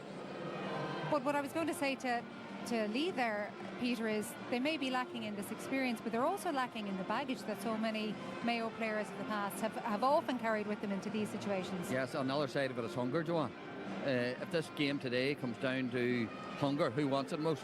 Don't tell me the men in the white jerseys here do not want it more than Kerry after what they've been through and the county's been through. So definitely there's that. But despite the fact Kerry haven't set the world alight, they know how to win All-Ireland finals. They know how to close out games. And unfortunately, they may appear to know how to lose All-Ireland finals when they have it in their grasp. And that's why a lot of people are suggesting this is Kerry. If Kerry feed into that, and there's been a lot of confidence throughout Kerry and Kerry supporters and Kerry people in general. I haven't heard a Kerry man suggesting that Mayo would beat them or come close to it. I haven't heard a Mayo man either. You're not listening to David Brady last night? No? Ah, Jesus. So that confidence can border on arrogance at times too, Tomas. And if that filters down to Kerry here today, then Mayo have every opportunity. But sure, what's the point in lying, Peter? If you're asked who's going to win, Kerry or Mayo, and you lie, it's not. I would respect Mayo. I think they're a phenomenal county, but I say it as I see it, and I just feel that Mayo will get a lot tactically right today. But if Kerry's hunger is at point, and I take your point on that, then Kerry will have too much quality and experience for him. But I'm saying it's across the board. If this was Donegal that Kerry were playing, Dublin, would it be across the board in Kerry that everybody think Kerry will win this game, no problem? No, there were number ones asking questions. Expectation was Mayo were never going to be here this year. Yeah. So it's very hard to justify a Mayo win today based on what we've seen and know. So have a look at that man in the middle. Many of you will remember him with cornrows and bleached hair. He could still play. I bet he could still play. That, of course, for the younger viewers, is the great Kieran MacDonald. Kobe, obviously, in action this afternoon. There you go. Plenty of similarities. One a right footer, one a left footer, but there's so much class between the two of them. What you missed, Peter, when you were looking towards me when you were mentioning how Mayo know how to lose finals, I don't think I've ever seen a look of death like that come from Lee Keegan. Well, myself and Peter's relationship is damaged now. No, I don't mean to be disrespectful. What I mean is that they had All Irelands within their grasp and threw it away. And even throwing the last one where Mayo were coming down believing this was theirs, it hurt them. So Kerry have the know-how in that regard, that's all I'm saying, and Mayo have it all to prove. What's it like when you're lining up behind there and you hear this? Because the noise here, Lee, and we'd imagine, no offence to most, we'd imagine most of it is coming from the green and red side of things. Listen, there's the hairs that we stand in the back of your neck. I think from a player point of view, they're trying to focus, but it's hard not to take in the colour and the atmosphere. I used to love this part before the final because you get a right feel for the crowd, you get to go around the pitch, you get to experience the noise from different sides. So the killer for All-Ireland final day and even semi, you can't hear word out there though. So communication between lines is impossible. I remember playing full-back, half-back line. People are trying to tell you cover the space. You need to have your head in a swivel from minute 1 to last because you will not hear anything. So it's I used to hate it. I loved it. I used to hate the half an hour out in the field because there's a lot more that goes on All-Ireland final day compared to other matches. I just want to throw in the ball and leave us at it. Could a Tyrone man have a big say today? What about the Paddy Tally connection? The fact that he obviously was crucial and Jack credited him with changing things when they won the first of his All-Irelands 4 years ago, the first of his All-Irelands in his third stint. Absolutely, that's a plus to Mayo. Paddy knows his football inside out and he will know the strengths and weaknesses of some of these. If there is weaknesses and some of them, he'll know them and he will be trying to make sure in terms of matchups, for example, I think he should have Mayo in a very good position in that term, knowing what players like. So absolutely that's an advantage to Mayo. We've spoken about Mayo full forward line. Who do Mayo throw after Shawnee, Paddy and David? So Donald McHugh is the obvious man for David. I think Enda Hession's the man to look after Paddy, and the reason I say that, Enda is very good going forward, where Paddy will have to do a bit of man marking in terms of chasing them back, and Enda we seen can get scores as well, big scores. And I think the other one then from Shawnee, and I think Shawnee is inaugural to what Kerry do. I don't think people talk about him half enough in terms of what he brings to Kerry. I think Sam Callanan is probably the obvious choice for him. I think Dave McGreen will pick up Joe O'Connor from a kick-out option, but also an explosive manner and a height manner as well. But listen, it looks like Tom O'Sullivan and Gavin White. It looks like Tom O'Sullivan, from what we were looking on the pitch here, is lining out at wing back, which means Graham is going to be wing forward. So those two half backs are another two headaches for Mayo as well. And I think you've touched it, like Towie's going to get something he hasn't had to do this year.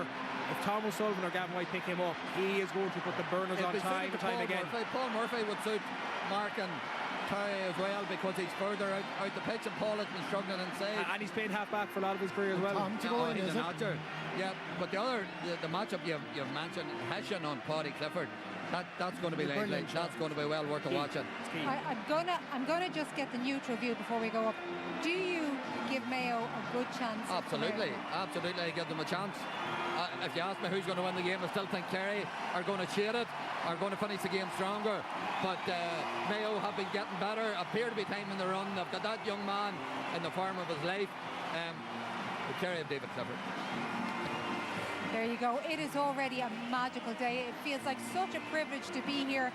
Let's hope the football lives up to it, and so does the game as a contest. Arish, most me live Toto the full last play the Ladaro Kuneja, August Gary McDonagh, our RT player, August there on the RT News channel. Eamon Fitzmaurice has been here before. He knows exactly what this feels like. He's with Marty. Thank you very much, Joanne. So here we are, All-Ireland Football Final Day. A football championship that was exhilarating and exciting. A championship that introduced a whole new generation to Gaelic football and reminded the rest of us why we fell in love with it in the first place. A championship that began in April, ends probably here around 5 o'clock, unless we go to a replay after extra time. It's a full house, 82,300 supporters from Mayo and Kerry, from every corner of Ireland and from around the world, have somehow managed to get a ticket. Every year it's difficult to get an All-Ireland ticket, but over these past few weeks it's almost been impossible. Kerry, the All-Ireland champions, are seeking to win back-to-back All-Irelands for the first time since 2006 and 2007.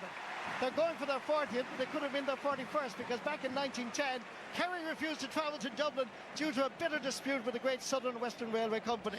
The railway company refused to reduce fares for the Kerry team. There was outrage throughout the kingdom, and incredibly, Kerry gave a walkover and allowed won their first All-Ireland. Marching as well behind the Artane band was, of course, the men of Mayo and their alternative strip.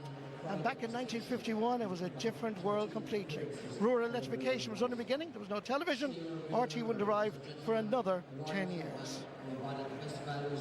There was a moment's silence here in Croke Park now for the late Stephen Goligly, who died during the week. A wonderful footballer. He won 2 Ulster Championship medals with Monaghan in 2013 and 2015.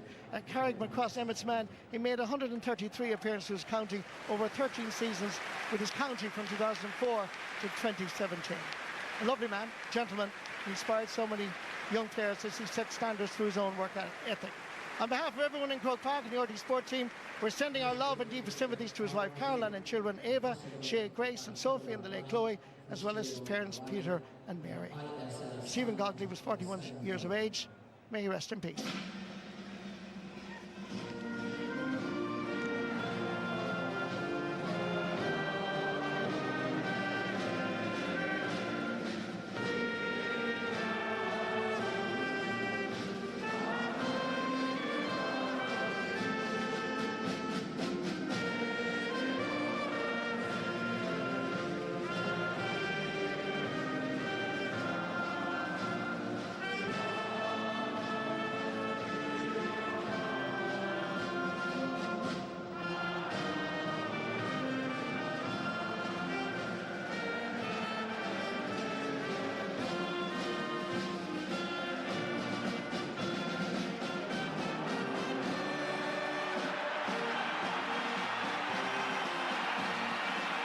This is special. All-Ireland Football Final Day is a celebration of Irish culture, a celebration of who we are and indeed where we're from. Whether you're in Kenmare, Balmullen, New York or Albufeira, you're with us right now. Martin McAnally is refereeing his very first All-Ireland Football Final, and this man is from Carduff in County Monaghan. So what's it going to be? Kerry's big 4-0 or Mayo's 4th? It all comes down to this in the next 70 plus minutes. This is the All-Ireland Football Final 2026. Mayo won the toss. They've decided to play from right to left as we look at it. It's dull and overcast overhead, but little or no breeze around Croke Park. Hogan stand, Cusack stand, Davin, Nally and Hill 16 all packed to capacity. Away go Mayo, first into the attack. Down towards Kobe MacDonald. Making himself available is Enda Hession. Diarmuid O'Connor. Down towards Paul Towie. And what is now a customary change before the game. He comes in for Conor Loftus. Dara Byrne was ooshed out over the sideline. So Paul Murphy is going to take the first sideline ball. Graham O'Sullivan.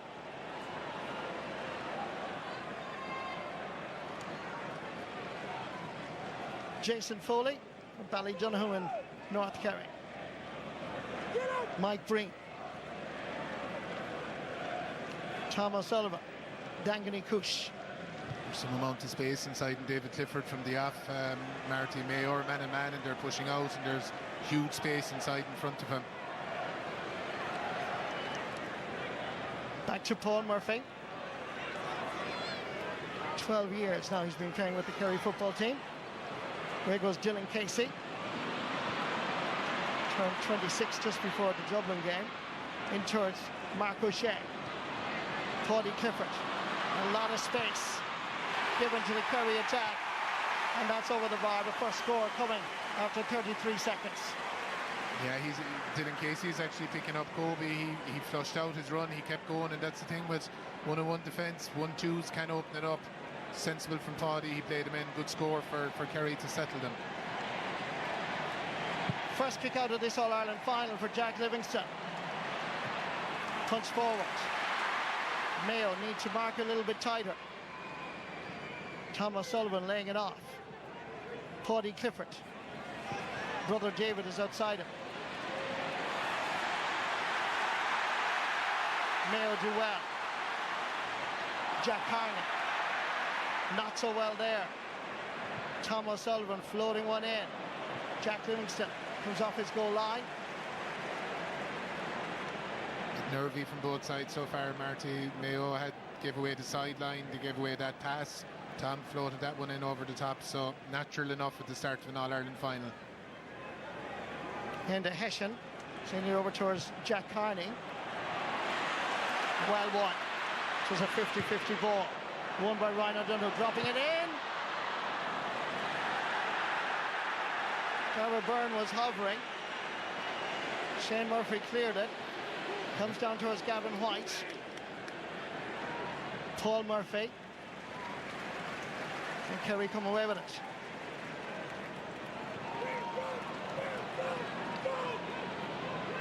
Joe O'Connor.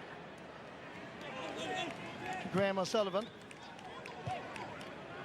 Can recycle it back between the 45 and 65 metre line to Mike Breen. Paddy Clifford takes up the responsibility. Good pressure by Mayo, but a lovely movement by Paddy Clifford, chasing after his own McGreal. Gets the ball away, over for Sean O'Shea, cutting inside the Mayo cover. Nice ball inside, nice turn! That wasn't that far away. Opportunity for Kerry, created by the creative skills of Paddy Clifford and an effort by Sean O'Brien. It wasn't that far away. Yeah, Paddy Clifford's been on the ball a good bit already. It's young McGreal that's picking him up at the moment, Marty. I would have predicted Enda Hessian to be on him, but he's part of the front three, so maybe that's part of that decision. If Paddy drifts out, we'll see if that changes. Jim O'Connor. Haven't seen too much of him in the championship in 2026. Young Footballer of the Year back in 2015 and 2016, which is quite an achievement. Enda Hessian. Space has opened up in front of him. Quick hands, laying it off. Ryan O'Donoghue couldn't control it. Sean O'Shea is back there helping out his defence. And Kerry counter-attack, using the kick pass to great effect. 1, 2. In towards David Clifford. Turns and squeezes it inside the far over post to the Davin end. Yeah. Normal service has resumed. Yeah, consecutive kicking, Marty.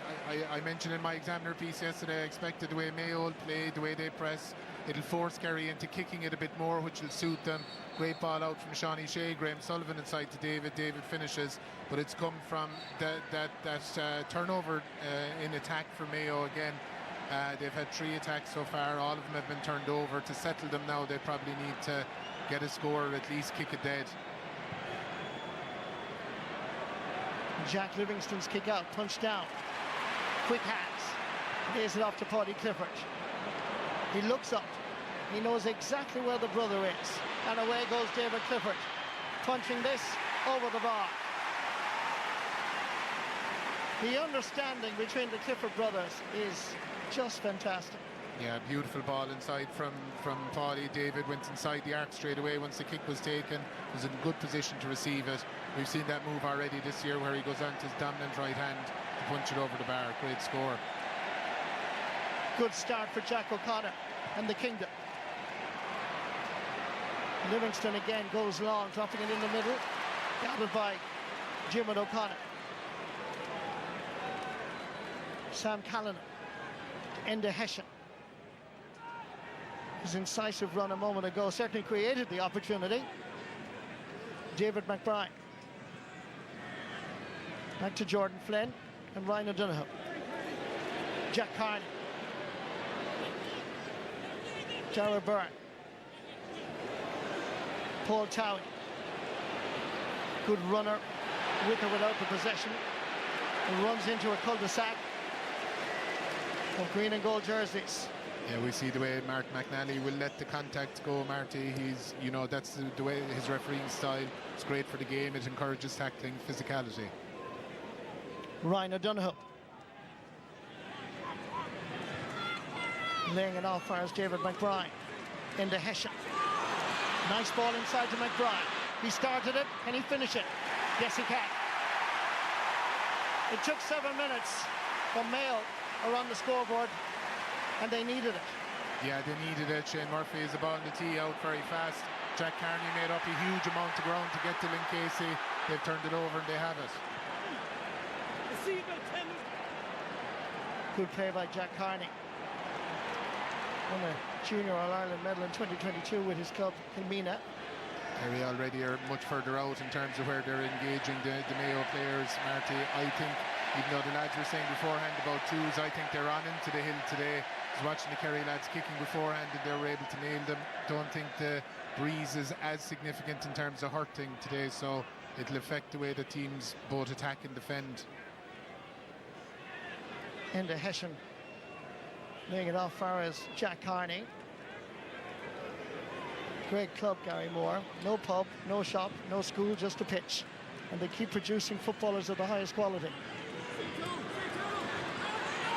Kobe McDonald. We recycle it back out to Jordan Flynn.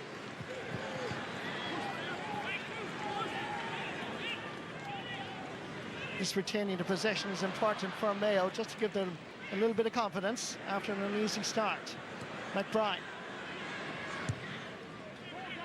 Kobe McDonald spraying it across far as Jack Carney. Gavin White. Yeah, he's ready to push on to Jack Carney every time, Marty. He knows what a two-point threat he is from play. Into Hessian again. McBride. Half back line. Going forward at every opportunity.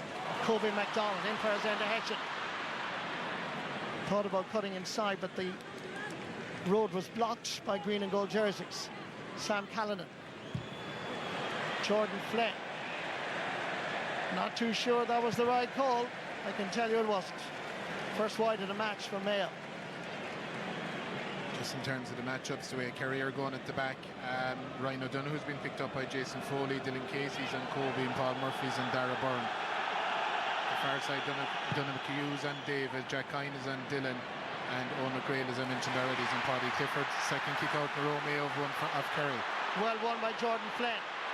Shane Murphy's kickouts have always been almost impeccable during the championship. Dara Byrne sending it in, gathered by Dr. Croke's man. So 3 two-point efforts so far into the hill from Mayo, but it's not from 3, Marty. It's been a feature of their game so far this year.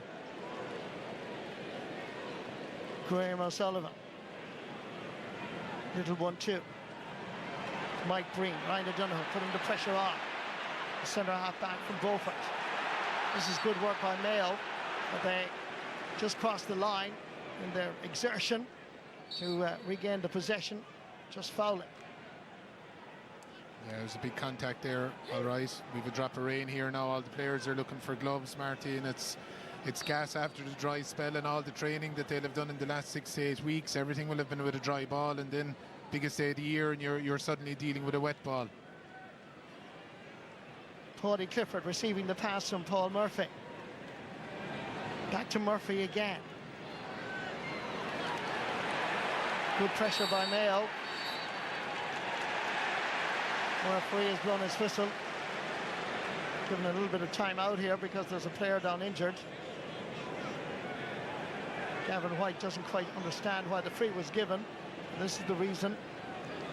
Yeah, Dylan Gainey looks to be in a bit of trouble, Marty. Wonder from a change perspective, they might think it's a bit too early for Paul. It looks to be Keith Evans that's ready to come on. The communication would look to be that he's going to have to go off, which is obviously hugely disappointing for Dylan personally. Absolutely. Had missed a shot all through the championship campaign until the Dublin game, and he dropped in the ball, and Sean O'Brien got a touch in that semi-final. Oh yeah, I think his it's the left knee. Yeah, Dara Byrne's right knee made contact with his left knee, and it was went into an awkward position. All right. hopefully it's not too serious. Going to check him out along the sideline with the medical team. Meanwhile, Paddy Clifford will take the fray, and he hit it too strongly. Yeah, just mentioned the wetness there, Marty. That would have held up in the All-Ireland semi-final. It would have popped up in front of the players, so they're just going to have to take that in as an additional factor now, both in terms of handling and also kicking. Sideline ball, not too short. That's yes, the linesman has copped on. It was a Mayo ball all the way. Andy Moore and Colin Boyle were fairly animated about it. Sean O'Brien got the touch and how he pulled out at the last second. Jack Carney. Little 1-2 with Kobe McDonald. Paul Towie has gone inside. He pulls the brakes. This is Towie. Nobody running through the middle. Keeping it in front of the Hogan. Ryan O'Donoghue decides to go long. And the Hessian has the pace to get there first. Kerry are only defending with 10 at the moment, Marty. I don't think they've made a substitution. Paul Towie taking a shot outside the 40-metre arc. He was going for a two-pointer, but it was short again. Yeah. Mark O'Shea. 0 from 4, and that's the risk-reward side of the two-pointers, that if you're going for them, they're flying over. It's great, but when they're coming up short, especially, gives Kerry a chance to counter-attack. Hefty shoulder on Mike Breen. He didn't see it coming. Did well to get the ball away. And he did well to stand up again, and he did it immediately. Great pressure by Ryan O'Donoghue. Mayo regained the possession. Opportunity for O'Donoghue. Thought about having a two-pointer. Cutting the ball inside. And it's a terrible ball for any colleague. Sean O'Shea easily intercepting. But after 12.5 minutes, you get the feeling that Mayo are growing with a little bit of confidence. They are, absolutely, and this is what you'd expect from them. This is the kind of game that they love, where they're tackling, forcing turnovers. The only thing that's missing so far from their game is the finish. Tom O'Sullivan. Kerry playing with a slight breeze in this first half, but I wouldn't consider it significant enough to be a major factor so far. Ball comes back for Sean O'Brien. Available is Joe O'Connor in front of the Hogan, wearing number 10. There he is. Back again for Mike Breen. And he's continuing for now anyway, Marty, so hopefully he's okay. That's good. Good to have him back. Paddy Clifford is back in familiar territory around the 40. To Gavin White. Familiar for him to be running at opposing defences. There is indeed the aforementioned Dylan Gainey.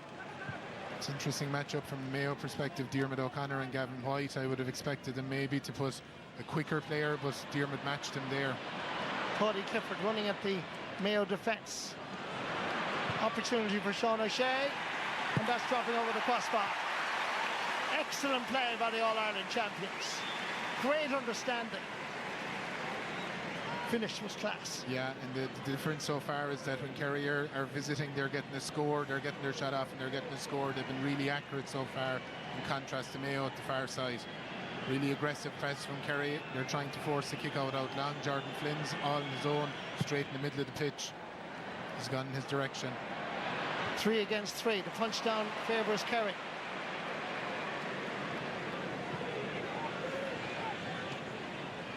David Clifford. Mike Breen is staying around the 45-metre line. He goes forward instead. First Sean O'Shea. Back first David Clifford. Here comes a goal opportunity. In every game he scored a goal except against Donegal. 6 goals he scored on the journey to the All-Ireland final. That's his 7th and his first in this All-Ireland football final. Superb pass from Sean O'Shea that he managed to get it in over the top. Great composure from David, as you'd expect. And with that, he passes out to Gooch and the all-time top scoring list, Marty. He's chasing Cillian O'Connor now on the top spot. 15 minutes played in the All-Ireland football final. David Clifford has scored a goal in 2 points. Mark O'Shea. That is a concern to me, big time. That's that Joanne mentioned beforehand from Cara O'Kane about conceding goals in the first 16 minutes of All-Ireland, Marty. It's been a feature of Mayo, and it's happened to them again today. Joe O'Connor. Backfires Paddy Clifford. I don't really think anybody expected him to stay in the corner. That's not his style or his position. David McBride fouling Joe O'Connor. Solo and goal, little 1-2. Kerry playing the ball around with great fluidity and confidence. Sean O'Shea giving an indication he was going for the score, and this is over the bar. Second point of the match. The wonderful footballer from Kenmare in South Kerry. Yeah, fantastic score again. Just again reiterating the point about their accuracy. They've only had one miss, everything else has been on the money. Jack O'Connor's team has now scored a goal and 5 points, all of them from play. Despite slipping, Jack Livingston did well with the kick out. Paul Towie. Jack Coyne. To the other Jack. Jack Carney. Into Hessian. Confronted by Graham O'Sullivan. Backfires Carney. Nice ball. Fires Dara Byrne. Keeping him company is Paul Murphy. Sean O'Shea comes into challenge. Forcing him to go back. Fires into Hessian. Nice ball. Fires Jack Carney. Outside the 40-metre arc. 2-pointer on its way. Has scored 5 2-pointers across 4 games against London, against Monaghan, Tyrone and Meath. That is very, very badly needed. Yeah, excellent. He's their top 2-point scorer from play, Marty. That was huge for Mayo. They needed to stem the tide there, and they've managed it. Great turnover here again. That 2-pointer is the first Mayo have scored since the 7th minute, over 10 minutes. It was a great tackle initially from Ryan O'Donoghue. I think it was at the end then, and he kind of continued in. Paul Murphy probably using all his experience to buy that free kick there. You'd expect Mayo to get tagged on to everyone here now to make it really hard for Kerry to get the ball going again. Paddy Clifford fires Graham O'Sullivan.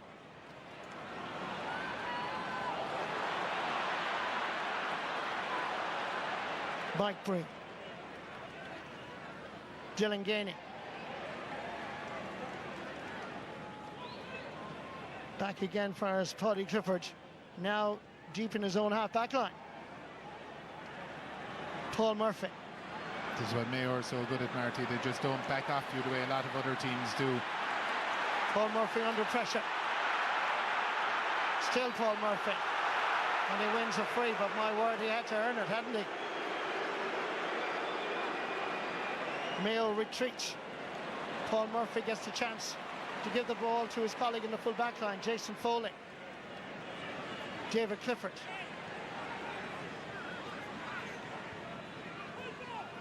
Tom O'Sullivan. Looking around at options, Joe O'Connor. Can play midfield or indeed in the half-forward line. And again, Joe. Gavin White. Pushed outside the Mayo 45-metre line. Tom O'Sullivan gets inside the first challenge. And is shooting just a little bit off on this occasion. Second wide of the match for Kerry. But they still lead by 1-5 to 3 points. Tom might have got away with 2 hops there, Marty. Yeah, wide ball. Kerry been pressing Jack Livingston very aggressively. When the ball goes long, they're breaking it back in. They're hearing out under the breaks then. Again, Jack Livingston goes long, but his team are not getting an awful lot out of it. Nice ball in for Sean O'Brien. Graham O'Sullivan, used to play in the half-forward line. Tom O'Sullivan.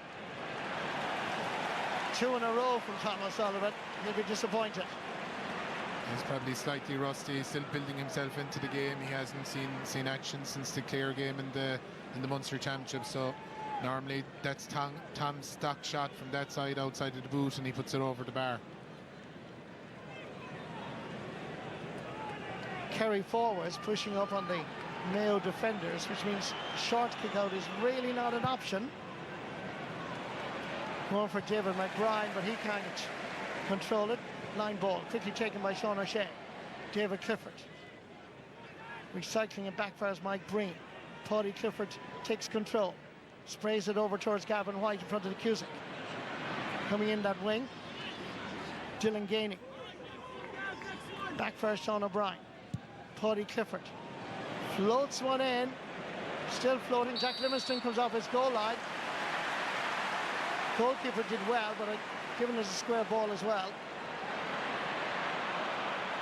This time it's the pressure on Mayo. Hefty challenge. Very hefty challenge by Jordan Flynn on Tom O'Sullivan. That's a high challenge, and I think Martin McNally is going to take out a yellow card for Jordan Flynn. Just noting him, I'd say, Marty. It's interesting there in preparation for Mayo's press. Kerry have been probably training in terms of pressing really hard themselves to get their backs ready for it, and they went after them up in the corner there and forced a turnover.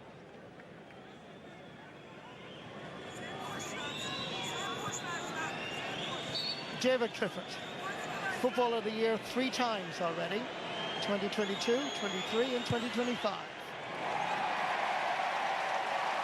Miscues this one just a little bit. Fourth wide of the match for the Kingdom. It remains 1-5 to 3 points. They were under pressure on their own kick-out, Marty, and they worked this kind of a screen kick-out a few times against Louth in terms of a short-paced one. He just went there to Jack Kine and he got it away. I was surprised that they hadn't tried 1 or 2 of those earlier, considering the pressure they were under. And the long kick-outs to midfield wasn't really working for them, Eamon. No. Ryan O'Donoghue, deep inside his own half-back line. Owen McGrail to Kobe MacDonald. Taking on the responsibility, not a good effort at all. Miscues that one.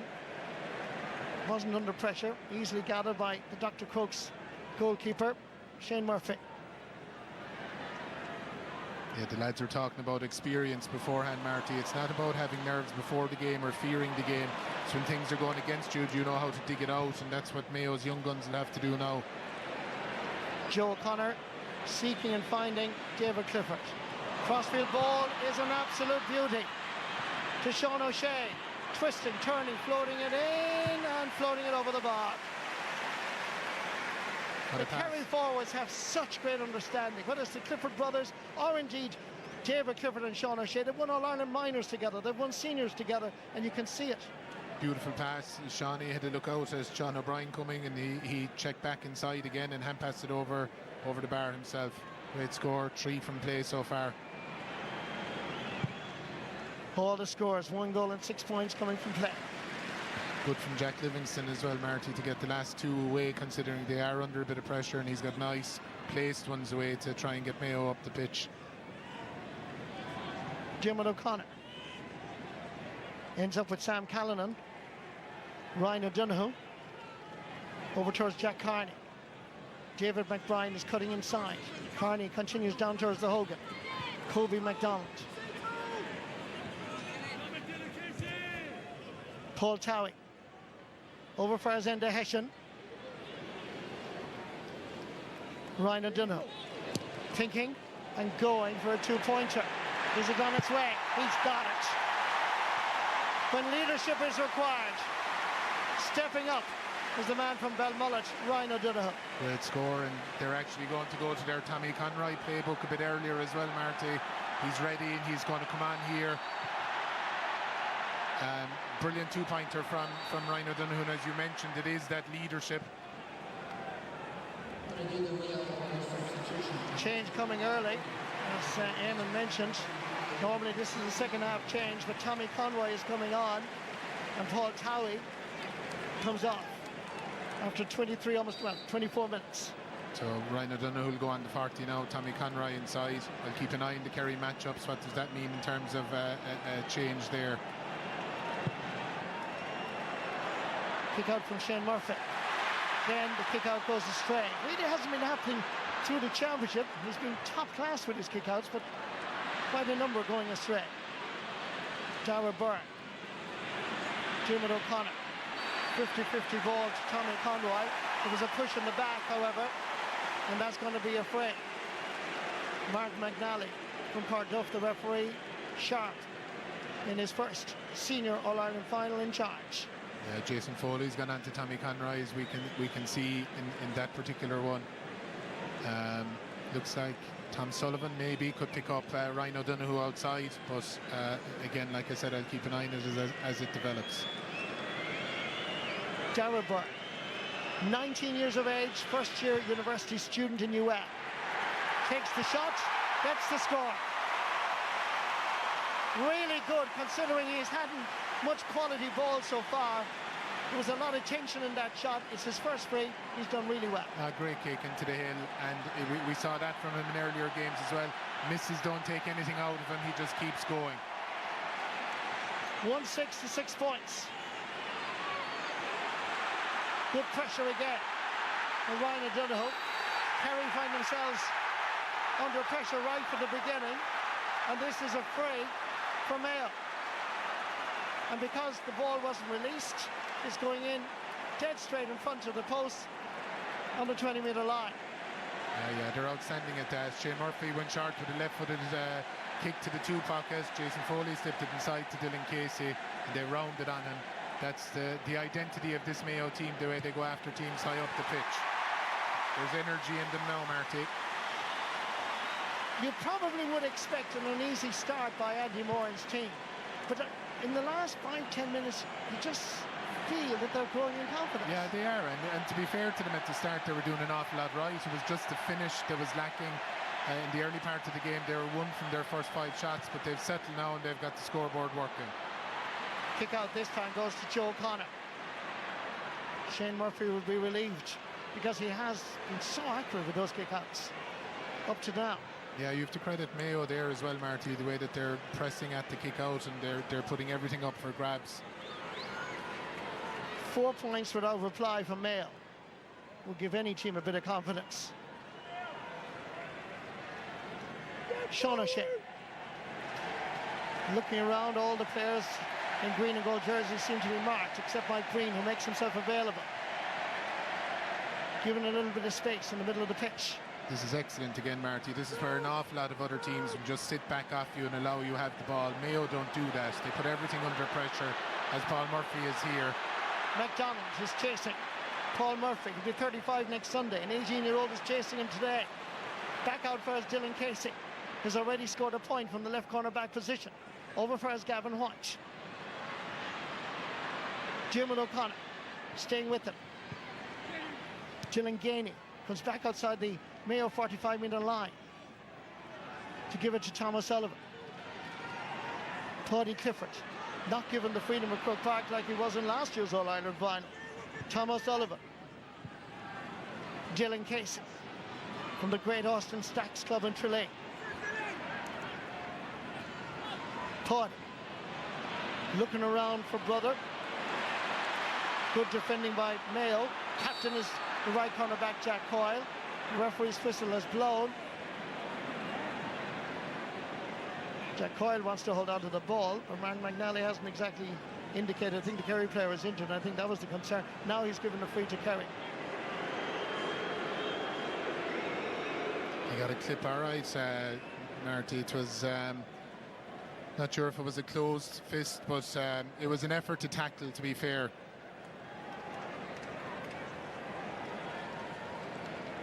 Conversations continuing on. We see it here in this one. Oh yes, absolutely. Yeah, it's a complete free. There's no arguing with us. Jack Kine went aggressively after the ball, and he ended up making contact with Dylan Casey's head, so free in. This was a piece of magic from David Clifford. Great understanding. Sean O'Shea sending it up to David Clifford. Just the hop of the ball, created a space, bang, back of the net. You can be sure as well, Marty, he knew that looking at Jack Livingston, particularly in that Monaghan game, he gets out and he smothers the shot as he did there. He's brilliant at getting out.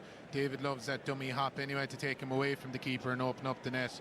But you can be sure that David knew that Jack Livingston would try and rush him to smother the shot, but he's around too long for that. Dylan Casey's gone off temporary blood. Evan Looney will be coming in his place. Evan Looney from Dr. Croke's is coming on. Dylan Casey did get a belt from Jack Coyne, the Mayo captain. This is Evan Looney, 13 championship appearance today. second season with Jack O'Connor's team.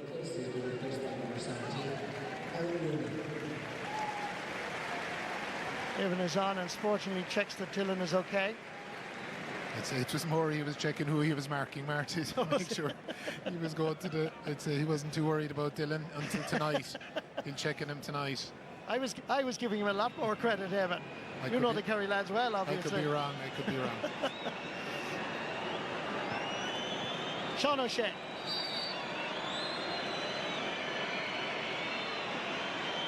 Four times an All-Star. 3 points against Dublin in the semi-final. He's already scored 3 here today. That's exactly the way it will remain. It's the 5th wide of the match for Kerry. I'd say Kerry 4 wides in a row now, Marty. I would say that they haven't scored in a while, I think.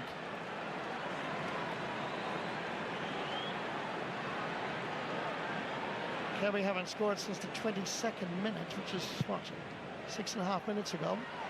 Kick out again, goes long, punched down powerfully, but Mayo have it. I'm surprised Jack Livingston is going for long kick-outs because they're really not where they are now, but that was just, I think, a lucky break. Here goes Colby, putting the ball inside. Towards the right half-back, that's Sam Callanan, and that's over the bar. Colby created it. Sammy finished it. What athleticism to maintain his balance and didn't manage to get the shot off over the bar. First time we've seen Colby in space and being able to go at his man and opened it up for them. 1 point game.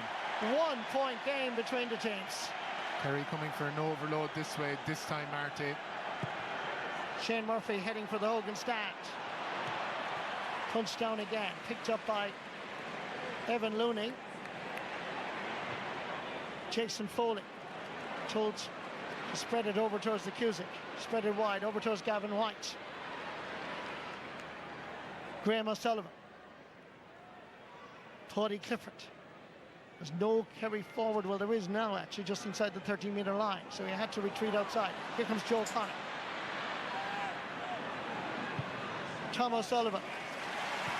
Third time, third effort.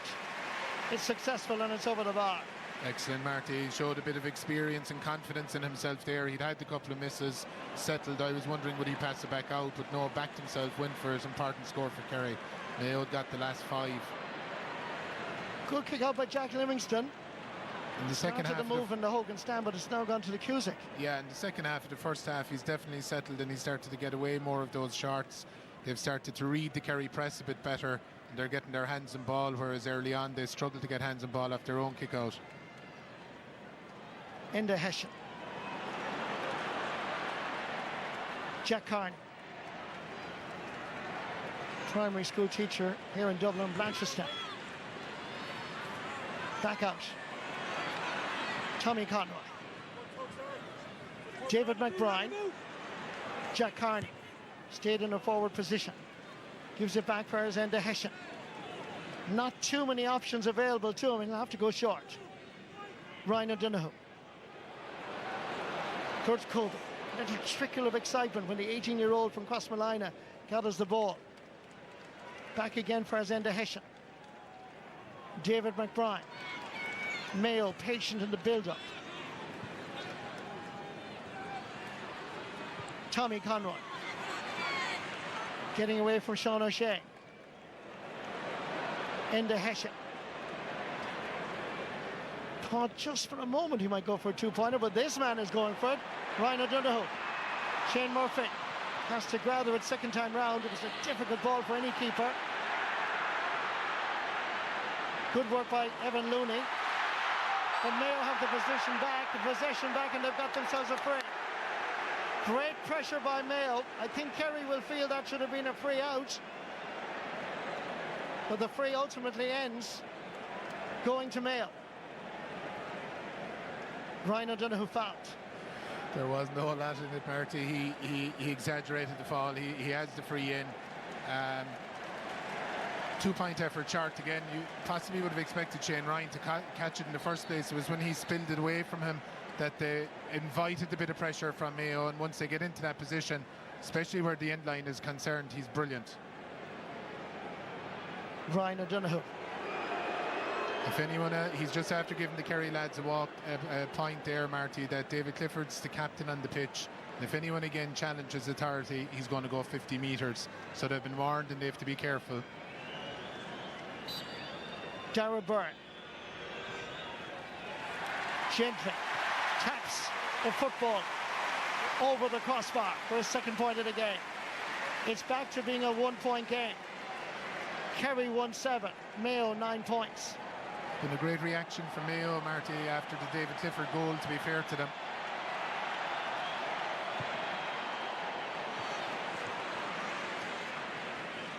Dr. Crooks to Dr. Crooks. Shane Murphy to Evan Looney. Jason Foley. Mike Bring. Everyone that's a pass away now here is tagged. They're trying to put pressure on everything. Who gets the last touch? Not Colby. It's fantastic for Mayo. Kerry have to start supporting each other a bit better. They have to start breaking tackles.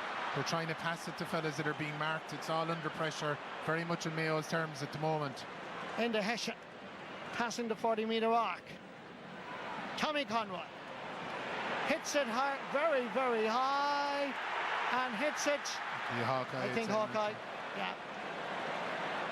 Mayo supporters thought it was over, as they would. But let's have a look here. He was dropping from the outer galaxy. He was so high. And let's see, is it a thaw or a kneel? Here it comes.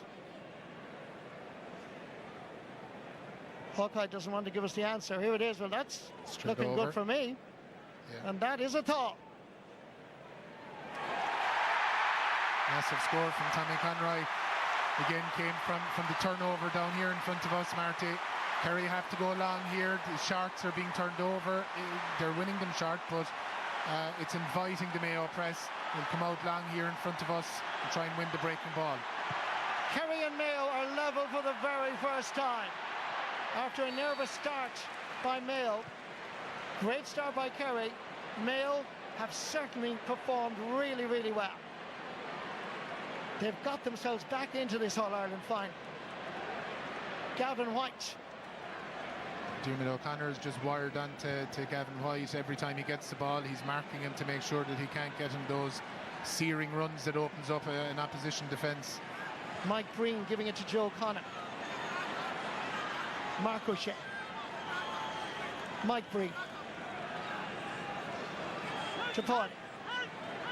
This is similar to last year now when they held on to the ball because they knew the hooter go and they could have the last play, but this year, Marty, they'll have to get the shot off before the 35. We're heading towards the 35, about 40 seconds. David Clifford taking on Donegan McHugh. 3 against 2. Forced to recycle it. David Clifford has gone down. Ball comes back outside. Far as Joe Connor heading towards goal. And that is just inside the post and over the bar for Joe O'Connor's first point in this All-Ireland final. Yeah, massive score. He managed to punch a hole in the defence and get inside there as they were running out of time. David Clifford is down injured. Seemed to get a belt after he left off the pass inside when the avenue to goal was closed down. The way he's holding his neck, it possibly was a late belt after he got the ball, but I didn't see it at the time. Great concern for David Clifford. Jack Livingston kick out is going to be delayed. The clock has stopped with just 6 seconds to go. Teams have been level only once in this All-Ireland final. I'm sure David will be fine. Still a little bit concerned along the Aidan McGarrett and company there with Jack O'Connor. Good news for Kerry is that David is fine.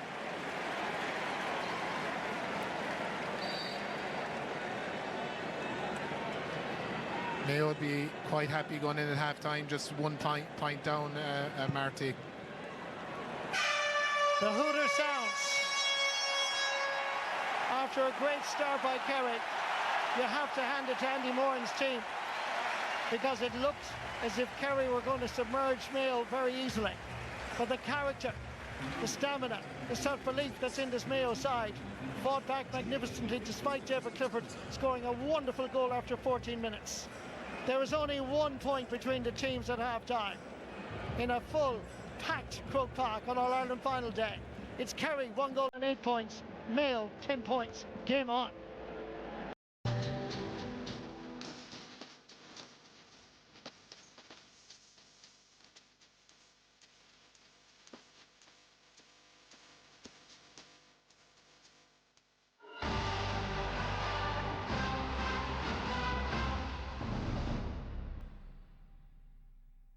That's probably what you get out of it.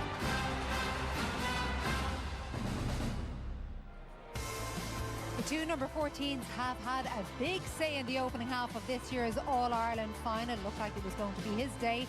This man, though, like his teammates, has absolutely forced his way into the game. Mayo, who looked like they could be in for a long day, are very much in the 2026 All-Ireland final. They trailed by a single point at the break, 1-8 to 10 points. Now, they've had 14 shots on goal in that opening half. 8 of them have been for 2-pointers. They didn't come off at first, but when they got back into that game, it was when they began to go over the bar. Tomas O'Shea, you a little bit worried? Yeah, Joanne, for first 10-15 minutes I said game over. I literally thought this is going to be one-way traffic. They're dominating around the middle of the field. They're moving it quickly. They're getting it through the lines. Mayo defence were in big trouble. But credit to Mayo, they stuck to their guns. There's a huge battle happening around the middle of the park because when Mayo get hands on ball, they're making hay with it. They had a slow start. They were turned over a number of times. But I think their work rate and also what they've done around the middle of the field, they've obviously thrown a huge emphasis on 2-pointers, and that's what's held them in it. Kerry on the other side for the last 10-15 minutes were on the sideline. The management are roaring at them to keep moving that ball, but you credit to Mayo for clawing their way back into that game. But in the second half, I don't say it too often because there's so many other things happening. Midfield is crucial to this game and the way it's going to go, because I thought Mayo full forward line completely quiet.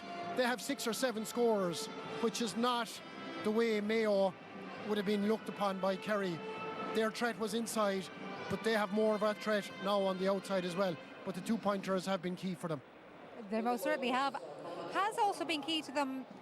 Have they gotten a little bit to grips with the Kerry attack? Because you were concerned that there were 3 men maybe at times dragging out of David Clifford, and he was still getting through early on. Well, Mayo will be really disappointed defensively from that point of view, because a couple of the big scores on that first half from David Clifford. Again, Tomas referenced the midfield battle. This time, Kerry having the bodies under. What a brilliant pass in, Paddy Clifford. But look at this, when David picks the ball up, there's 3 Mayo defenders converging. David McBreen and Anda Hatchet, no communication. That inside should have been covered. Likewise for the goal, it came from a Mayo kick out as well. The Kerry bodies converging in on the break. Heads up, space inside for David. But when he wins the ball, that's not a goal threat from where he is. It's 3 against 2 there. And again, there's a lack of communication in the Mayo defence. It's Dermot O'Connor gets caught and no man's land, the ball over the top. And look at the amount of white jerseys you see in that frame. So, whilst you have to admire the brilliance of David Clifford, defensively, those scores shouldn't have happened. You're goosed if you do it, and you're goosed if you're not, because if you don't pin in, if you go after Clifford, you're leaving a spare man outside, and David is cute enough to throw it back out. So I take your point fully. They have to nail him when they actually go for him. Like, yes, when the bodies are there, they have to communicate better to make sure he doesn't get the shot away. They weren't marking anything, just space alone. We'll take a look at were the very clear ways and reasons why Mayo did force their way back into that game.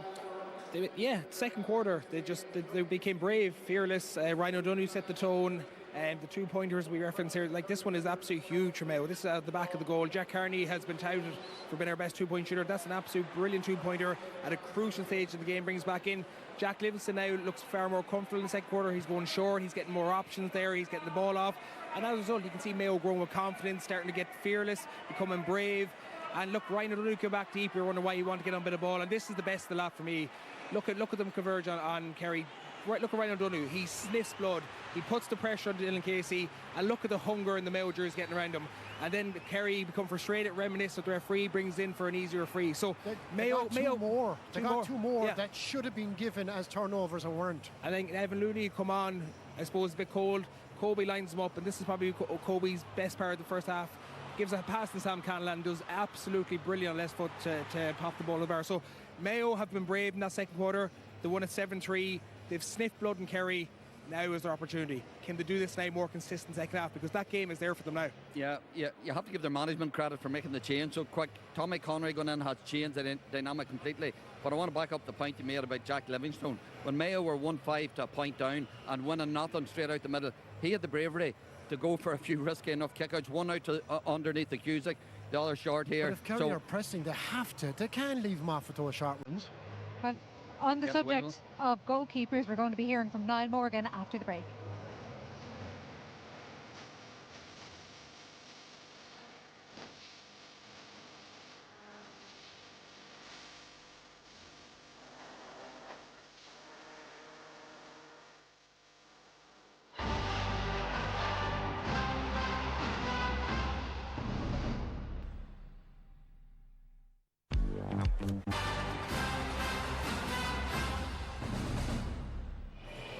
Thunder is ringing out here in Croke Park. Well, Mayo did bring the thunder in the second part of that opening half. Hopefully there'll be plenty in the second from both teams as well. Kerry leading by a point. Niall Morgan was watching on. The lads have talked how important the goalkeepers' roles were in that first half. What stood out for you? Yeah, I thought it was fascinating in terms of the kick-out battle. Both teams being forced to go predominantly long. And I thought if you watch Jack Kearney highlighted on the left side of the screen, look at the work he does to get across. This is the kick out that Kerry loved, over the top onto the right side, and not only does he catch it, he stops it from being broke to the Kerry men coming on. Here's the one that Enda McGinley had spoke about during the week, the screening. Sean O'Brien screening, expecting the Kerry man to go up and field it, but Jordan Flynn reads it, sees the space in behind, and he's the one that comes out with the ball, catching it clean. And the third clip is Jordan Flynn and Jack Kearney again. Flynn almost tempting Shane Murphy to try a mid-range kick, and these are so difficult. The people in the crowd are wondering, why does he not just kick it to him? It's so hard. Flynn reads it, and all he has to do is stop the Kerry man from catching the ball, and watch Jack Kearney coming in off the line then, and he's reading it in around the back this time. I just think that those two boys have worked so hard. Jack O'Connor's not going to be happy, but how did Kerry turn it around again? Like we spoke about before the game, they've won all of their last 5 kickouts. But I'm wondering, is the Dermot O'Connor loss really affecting them? Because look, he hasn't went his left-hand side once. It's all down the right-hand side. Mayo have been a wee bit more sporadic, and since Jack Livingstone has sort of grown into the game, he's taking more risks, as the boys said, and he's definitely doing really well. Yeah, we were making that point about Dermot O'Connor's absence. If he was there, absolutely, he's pinging a few out to his side. Noticeable the 3 shorts that Mayo had. David Clifford's corner, whether they're saying, right, we can make hay on his defensive qualities, but the 3 of them have gone there, so that's something that Kerry are going to have to sort out in the second half as well. As well as we keep hearing Cian O'Neill saying exactly what you were talking about. Move it fast, move it fast. Yeah, exactly. I mean, you look at Donegal last year, Joanne, they played against a mass defence or whatever it was with 11 back. Move the ball as quickly as you can, move it through the lines, kick it if it's on, but get the head up and move it. This was the one time this year where we've seen him kicking it through the lines, 2 kicks after each other, completely exposed what we looked at with that Mayo press. And in fairness, Mayo are getting back, they're trying to get back, and when you Clifford kicking it over, but you can also move it quickly while in tight and in slow situations, and you'll always have that movement to open up chances, and Kerry need to do that a lot more. I'm just aware the teams are back, but a quick word, you wanted to mention Owen McGrail, who's only 19 as well. We talk about the lads up front. It just shows the trust Andy has in the 19-year-old to mark arguably one of their best players, playmakers, and he's done a terrific job so far. He's been tigerish. I think Mayo now have no more fear. It's there for them. They need to go at it. Okay, big change for Kerry apparently. Let's find out with Eamon and Marty. Thank you very much, Joanne. Yes, it's a wonderful, wonderful atmosphere. The atmosphere is genuinely electric and the tension is palpable. And we're making aware of changes in just a moment, Eamon. Yeah, Keith Evans for Sean O'Brien. Joe O'Connor will go to midfield, Marty. So Keith Evans is now on permanently, and Mayo win the possession from the kick out. Jack Kearney giving to Ryan O'Donoghue. Good ball. Down towards Tommy Conroy, laying it off. Where's Kobe MacDonald? giving it back in turn far as the midfielder, Bob Toohey. It's actually Tom Sullivan that's gone off, Marty. So changes Thomas Sullivan that's gone off. Right, okay, Enda Hessian giving it over far as Dara Byrne. Lovely skill, beautiful skill. The challenge was just a little bit late, but Dara Byrne had the talent to keep going. It's his third point of the match, first from play, and the sides are level only for the second time. 2 hops, Marty. Great skill and great weaving, but he got away with 2 hops in a row there, and they have the kick out again. David McBride. Dara Byrne. Ball works out all right. Here comes Kobe. Effort blocked it. He still is there, and Shane Murphy comes to the rescue and out for 45. The impetuousness of youth, he was forcing it a small bit, Marty. I didn't think the chance was there. Great block down. Might have even come off him right at the end. Possibly not. Well done from Shane Murphy. He smuggled it well. Sean Herson, the linesman from Tyrone, top-class referee himself, indicating where the 45 has got to be taken. And Kobe McDonald is going to take it himself. Good save by Shane Murphy. Did his leaving cert in Gertner Abbey School on the shores of Lough Conn just over a month ago. Called after Kobe Bryant, great Los Angeles Lakers basketball player. This is Kobe from Cosmolina. This is Kobe McDonald. At some score, Marty, it was still rising as it was going over the crossbar. And he celebrated as he tends to do. The Mayo crowd, I saw a thing from John Mann during the week the way he described it brilliantly, that the Hogan stand nearly moves with him when he has the ball in terms of the Mayo supporters. Punch down. Picked up by Sean O'Shea. Gone forward is Dylan Gainey. Good ball inside towards David Clifford. Giving it back to Sean O'Shea. Just for a moment you thought he was going to have a go at a point. Looking around to see who's available. Mike Breen, Joe O'Connor, trying to get past Bob Toohey. The pressure is ferocious. The result is a wide. And the Mayo people are beginning to believe. One thing with Jack Livingston, he's taking plenty of time with the kickouts, Marty. He's composing himself. They're trying to set up their different options, be it a screen for one of the short ones, or when he decides to go long. He isn't bothered with the hand signals left or right today. They can read it from the body language that's coming out here in front of us. Ryan O'Donoghue under the brakes. Up goes Jordan Flynn. Long ball. Has to be gathered first time by Tommy Conroy. Could be gathered a second time. Referee blows the whistle. Free to Paul Murphy. Yeah, great catch from Jordan Flynn. He overcooked the delivery though. Tommy Conroy loves the ball popped in front of him rather than kick down his throat like a missile. Gavin White doing a little 1-2. Great interception, David McBride. Diarmuid O'Connor, Ballinturban, McBride, Ballagher Doreen. Same club as Andy Moore. Ryan O'Donoghue getting by the first challenge and the second. Tommy is making a run from the edge of the Davin, and away goes Ryan O'Donoghue, putting the ball into the path of McBride. There's a man available. There's a goal written up here. Back in the net. Mayo score a goal in the All-Ireland football final. Magic created by Ryan O'Donoghue and finished brilliantly in a defence-splitting move, and Kerry were all over the shop. Great thinking. Here comes the shot. Back of the net. Take it out. Mayo. Two massive interventions from McBreen. He forced the turnover in his athleticism, then drove up the pitch, and he was the last pass. Got a finish from Dara Byrne. Complexion of the game has changed completely. Mayo 1 goal and 12 points. Kerry 1 goal and 8. If you were joining us at 3:30 up to 3:45, you might have thought Kerry were going to stroll to the All-Ireland title. That ain't going to happen. Mayo have shown tremendous character. The All-Ireland champions know that they're in a game here, but they are the champions. Paddy Clifford giving it back outside towards Sean O'Shea. Red smoke descending from Hill 16. Over fires Gavin White. Slight wind favouring Mayo in the second half. Away goes White. Making ground. Back outside fires Mike Breen and David Clifford. Jonathan McHugh not falling for the trickery. Has to go outside for Dylan Gainey.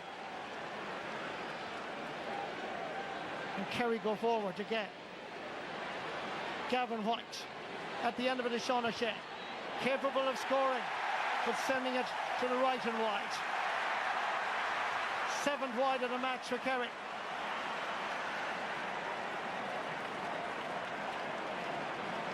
Worrying times for Jack O'Connor. Worrying times for all of us at Kerry, to be honest, Marty. Mayo have all the momentum, they're playing all the football. This is my fear last week, that if it becomes this chaotic, legs-based game, it'll suit Mayo, and that's what the type of game it is at the moment. Breaking ball picked up by Gavin White. Gone inside is Sean O'Brien. Mark O'Shea actually. Farrell's Paddy Clifford. Keith Evans cutting inside and putting that between the post and over the bar. Evan, it was Keith Evans from Kiel scoring a good point. Yeah, they needed that just to settle Joe O'Connor at the wide, Johnny Shade the wide, just to settle them after the Dara Byrne goal. Kerry will know that this kind of a phase, you just have to play your way through it. The experience they have in the team on the sideline, they're not going to panic, but they're going to have to do a bit better on the Mayo kickouts. They were very good in the first half in terms of these long ones. Mayo started excellently in the second half. Going forward, Diarmuid O'Connor playing with confidence now. Back first, Tommy Conroy. Jordan Flynn wants it, looking for it, gets it. Ryan O'Donoghue. Over towards David McBride. Jack Carney, known for his 2-point scoring. We're going for the 2-point here. Is it on its way? Ball is wide. Second wide of the match for Mayo. They've been very efficient. Yeah, they're continuing with their 2-point efforts. Please make his way to medical post 313, please. That's Kieran O'Callaghan to medical post 313. Shane Murphy going to take the kick out. Mayo forwards pushing up on Kerry backs, as you can see. Has to go long. Aiming for the Hogan. Mayo have it again. Bob Toohey. Jordan Flynn. Ryan O'Donoghue. Providing the leadership, the guile, the vision. Sam Calman. The shot is a little bit off, is it? I think they'll be going to Hawkeye. Just looked like he miscued it. Yeah, from his own reaction, it didn't look like it was the most perfect strike in the world. Again, winning kickouts, running through the heart of the Kerry defence. It's suiting Mayo. Thor O'Neill, let's see what it is. That's going to be a kneel. I think Jordan knew that himself. As you mentioned, Marty, he was just slightly off balance as he kicked it, but it's worrying times for Kerry at the moment.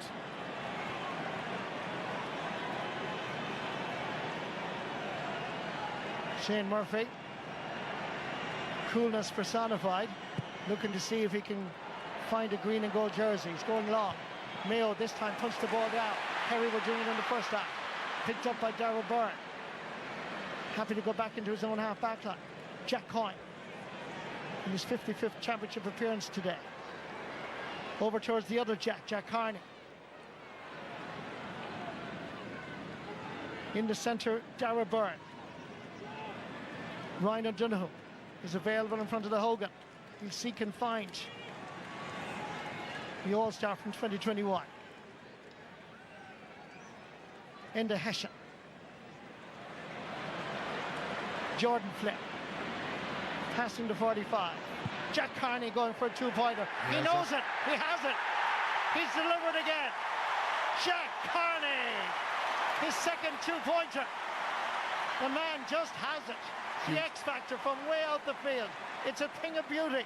Huge score, Marty. One of Andy Moran's first conversations with Jack Carney at the start of the year was why he wasn't shooting for Mayo, because he's a brilliant shooter for his club. We're seeing it, plenty of it this summer and again today. The All-Ireland champions have a game on their hands. David Clifford leaving it behind him. Ball is kicked away, picked up by Mike Breen. Back to Breen again. Looking around to see who's available. 3 players available over this side. Take your pick. Graham O'Sullivan. Gavin White to his immediate left. Now he's gone to his right. Dylan Gainey. Getting the ball back. Gainey. Graham O'Sullivan. Jimmy O'Connor staying goal side of it.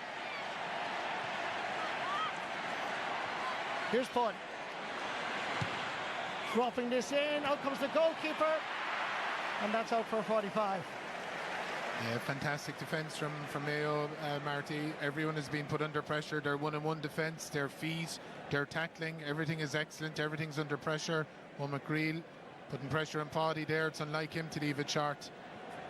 Jack Livingston knocked it out for a 45. You can see from Jack he's quite animated in terms of just relaxing on the ball. Having a word with Mike Breen. Word who can still afford a smile when they see themselves on TV. Here comes Paddy Clifford. Hitting the 45, and that's over the bar. I said it in the first half that Mayo needed a score. Now I said in the second half, Kerry needed a score. Yeah, the fierce leadership from him there, especially just after the miss. But Paddy's technically brilliant. He'd have known how to correct it. Great kick. Jack Livingston. Wasn't even first choice with his club about 6 months ago. Fulham Reap opted out. Last year's keeper Rob Henley transferred to Reini. Now we have Jack Livingston in an All-Ireland football final. Kerry man and out over the line. Good pressure. Yeah, just a bit of inaccuracy, Marty. A bit loose from Sean O'Brien. He gave Keith Evans a ball along the ground rather than it just being into his chest and releasing him. Owen McGreel, only 19 years of age, to an 18-year-old Kobe McDonald. The teenagers are playing well. Kobe pulls the brakes, drops it in. Shane Murphy has it. Back out far is Paul Murphy. Gillen Casey. Thou shalt not pass. Ryan O'Donoghue pursues. Joe O'Connor gathers. Ball dispossessed. They're not being allowed to settle on the ball at all. Picked up by Dara Byrne, who has the hunger. Right now is the man of Mayo, Jordan Flynn. To Ryan O'Donoghue. Shimmy to the left. Going through. Loses the possession. What's that? Ball is wide. Just took a little bit too much out of it, Ryan O'Donoghue. Yeah, he's taken a lot of steps as well, but it's working out fine for him. They're continuing with their high press, Marty. The question is, can you sustain it for 70 minutes? I think this Mayo can, as they've shown us already this year. Shane Murphy has to make a decision because Mayo forwards are pushing up. Breaking ball, picked up again. This fella's having some impact in the game, Marty, for a fellow who's played so little this summer. O'Connor feeding Enda Hessian. One of the best footballers in the country at the moment. Jack Carney. Enda Hessian.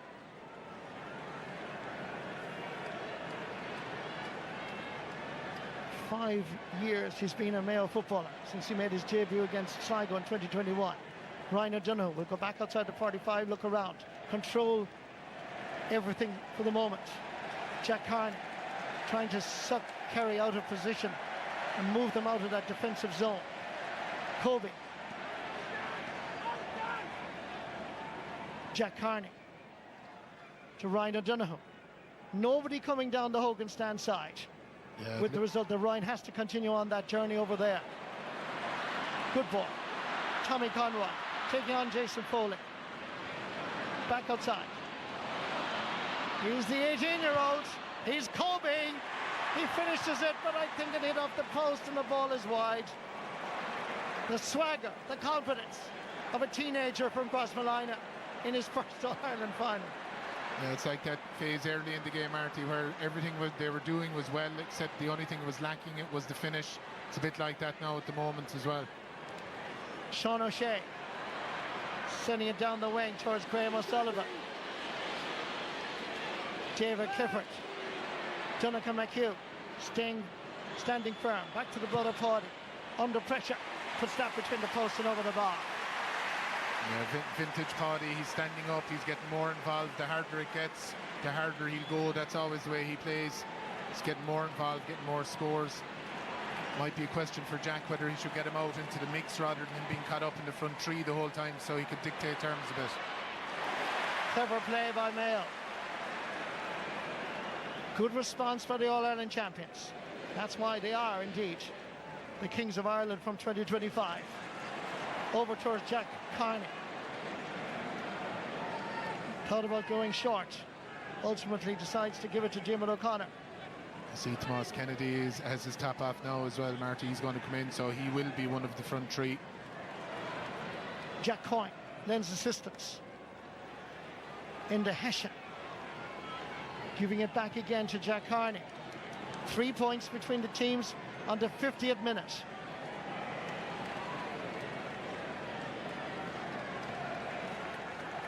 Little 1-2 with David McBride and his colleague in the half-back line. Into Hessian. Here comes the shot. Will it go to its intended target? No. Disappointment again from Mayo. Ryan O'Donoghue knows it. These are the moments where they can move forward.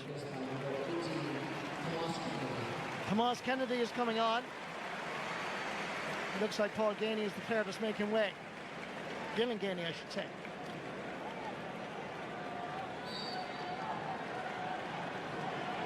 Tomas Kennedy from Kennerally, centrally, really good footballer. Made headlines in the opening day of the league against Roscommon. Star now, but no doubt a star for the future as well. Keith Evans has gone up as one of the front three now, and I'd expect Paddy Clifford, there he is, to get involved out around the field. Kerry are going to have to dig this out. Oh, that's a sweet ball. David Clifford. Clifford to Clifford! And it's lashed over the crossbar. Brilliant play by Kerry. Yeah, great score.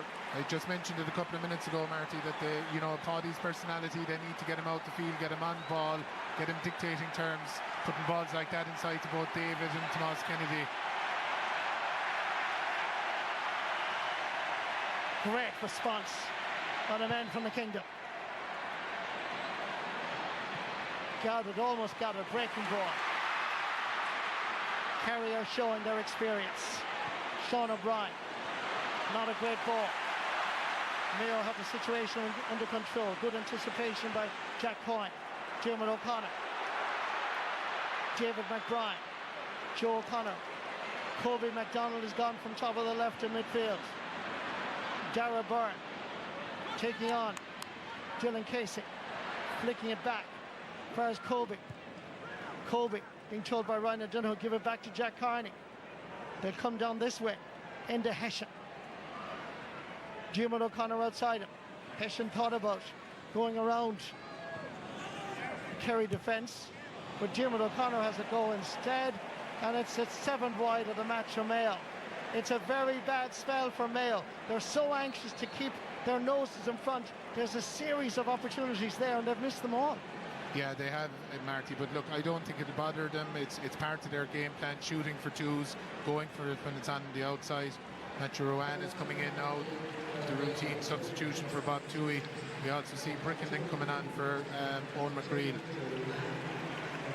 Matthew Rowan is on for Mayo, All-Star back in 2021.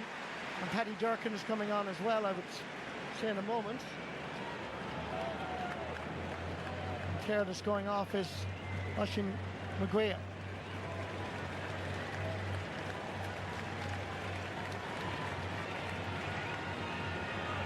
Andy giving instructions from the sideline.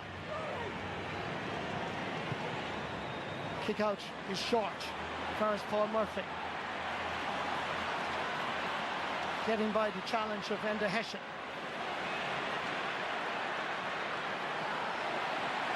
Good work by Gavin White. Foul committed by Matthew Ruat.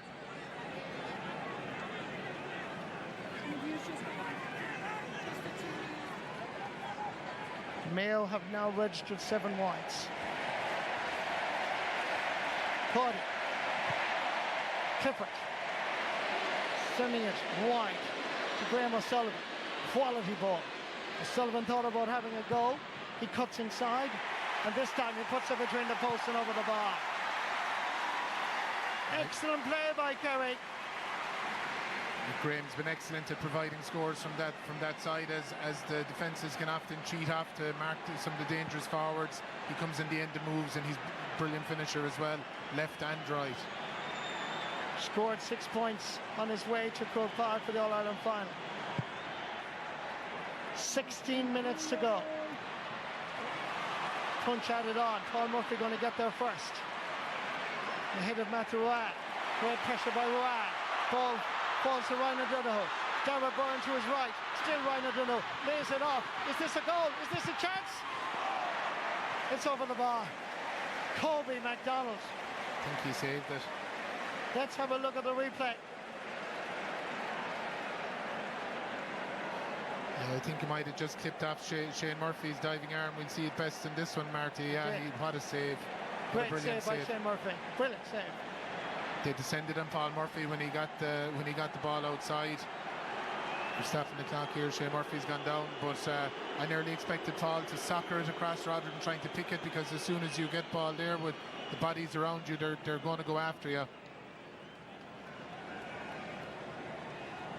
Mark McNally making sure that his goalkeeper is okay. The Kerry goalkeeper is okay. He just got it right on the head. That was it. Full marks to Shane Murphy, the keeper. That was a brilliant save. Brilliant save. That's what Mark McNally was saying. He could see that his eye was bloodshot from the belt to the ball. They'll be hoping he'll be okay, because Shane Ryan has made it back onto the squad for today. Obviously hugely experienced and a brilliant keeper, but he hasn't played since the McGrath Cup last January. Just to tell you that Paddy Durkin was wearing the wrong jersey. It was actually Rory Brickenden. This was the opportunity a moment ago. There's this the goal is finish. A fantastic opportunity and a great goal by Darragh Byrne.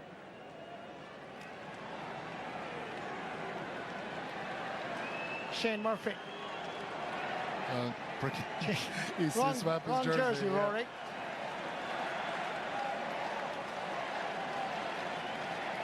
So Rory Brickenden from Westport is on.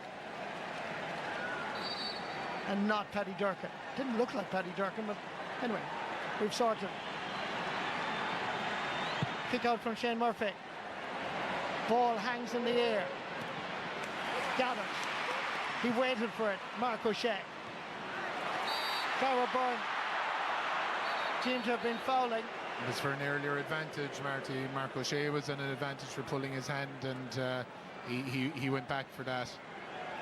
Kerry using Tomas Kennedy as a kind of an auxiliary kick-out target as well, possibly filling in for the role that Diarmuid O'Connor would have been fulfilling today. Graham O'Sullivan to Mark O'Shea.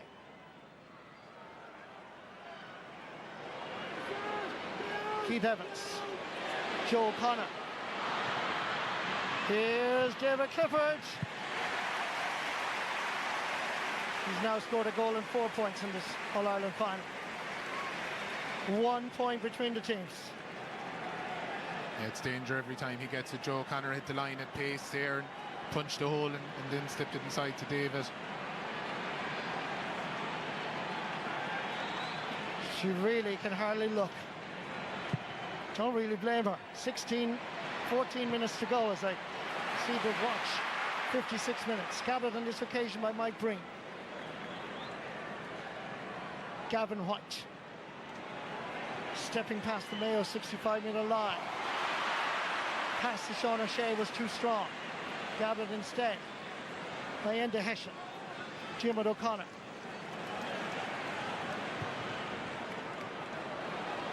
Ryan O'Donoghue. Look how deep he's playing. Ball into side far as Sam Callanan under pressure. Somehow manages to get away to Rory Brickenden. Better ball up towards Dara Burke. Backfires Colby McDonald. Ryan O'Donoghue. Plenty of space. Down the Cusack stand side. Jack Carney thought about giving the quick ball. Gives the hand pass instead to Tommy Conroy. Jason Foley is the fullback. Jordan Flynn making an angle, taking a shot and putting it over the bar. An invaluable score by Crossmolina's Jordan Flynn. It's his first in the All-Ireland final 2026. It's back to a 2-point game. Conor Loftus is coming on there for Diarmuid O'Connor. Marty Diarmuid O'Connor had some impact on the game. The only probably mistake he made was that 2-point effort he put wide. Conor Loftus is excellent at working back. He's picking up Gavin White, and he's also a very good kick passer inside. Great score from Jordan Flynn. We saw the Hawkeye one. He wasn't letting the miss bother him. Kick out from Shane Murphy. Just getting a touchdown. Mayo ball. Sean Herson had no doubt whatsoever. The linesman. Ryan O'Donoghue. He's getting on a lot of ball as well, Marty, since he's come out the field. Kerry are finding it harder to nail him down. And he is their leader on and off the field. You can see it. Everything goes through him. Ryan O'Donoghue. Going from the Hogan to the Cusack to Conor Loftus. Colby has gone inside. Colby is shooting and scoring.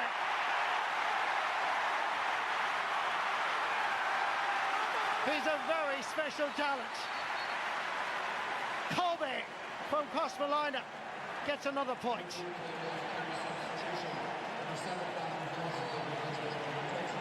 Fourth point of the match for Colby. Brino Bjorgliak is coming on for Kerry. Huge experience. Brian, obviously, Marty, they'll need his go-forward momentum in particular here. Mayo lead by 3 points with 12 minutes to go.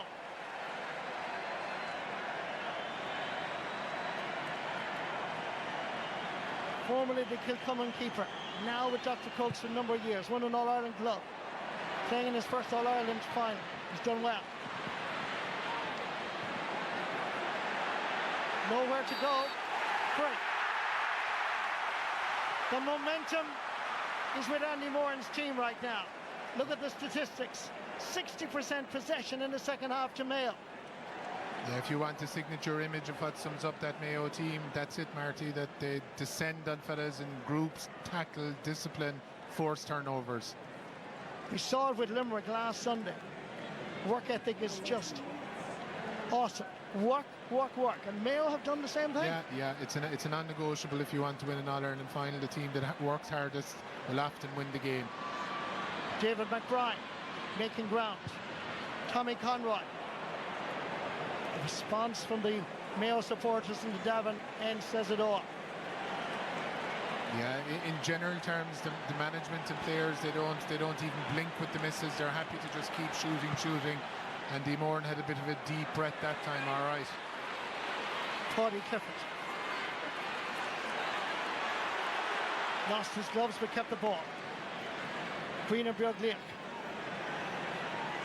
Looking around to see where there's a player available. Graham O'Sullivan has played well. David Clifford has scored a goal in 4. Mike Breen. Joe O'Connor. Mayo defending. Mark O'Shea. Paddy Clifford. Shawnee O'Shea makes the space, takes the shot and puts it to the left and wide. Everything seemed to be right about it. The approach seemed to be right, but the finish was a disappointment. Evan Looney is coming on, and the player that's going off is Paul Murphy. Less than 10 minutes to go in the All-Ireland football final. Jack Livingston, Brayfield, only made his debut against Monaghan in the championship in Clonus. It was outstanding. Going from this side of the field, grabbed beautifully by Mark O'Shea. Joe O'Connor, Sean O'Shea, Paddy Clifford looking for David. But Mayo have it.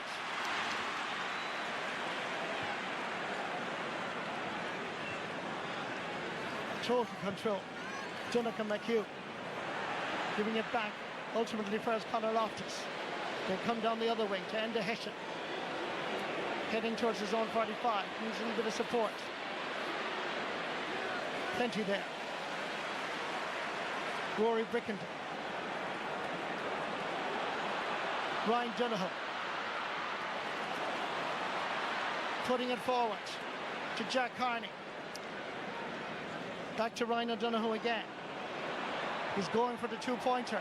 He's hit it beautifully. Mayo are on cloud nine.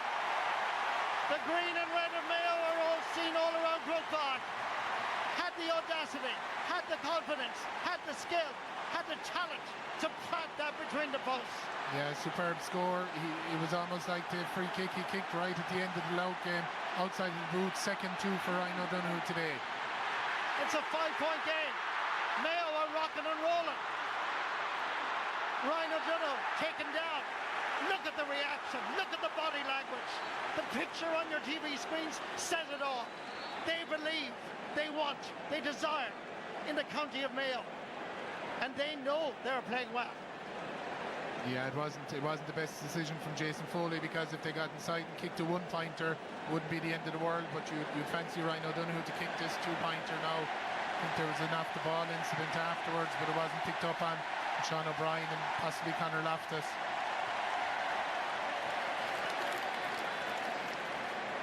Ryan O'Donoghue going to take this.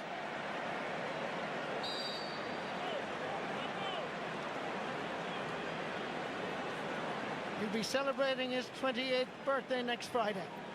Could it be possible that Mayo would be All-Ireland champions? Here he comes with a two-pointer, trying to grab it in. And Kerry have it. Got it superbly by Jason Foley. And under pressure, finds the lower tier of the Cusack stand. The clock says 63 minutes gone. 7 minutes to go. You know, with the new rules, Marty, games are never over. 5-point gap isn't hugely significant with 7 minutes to go.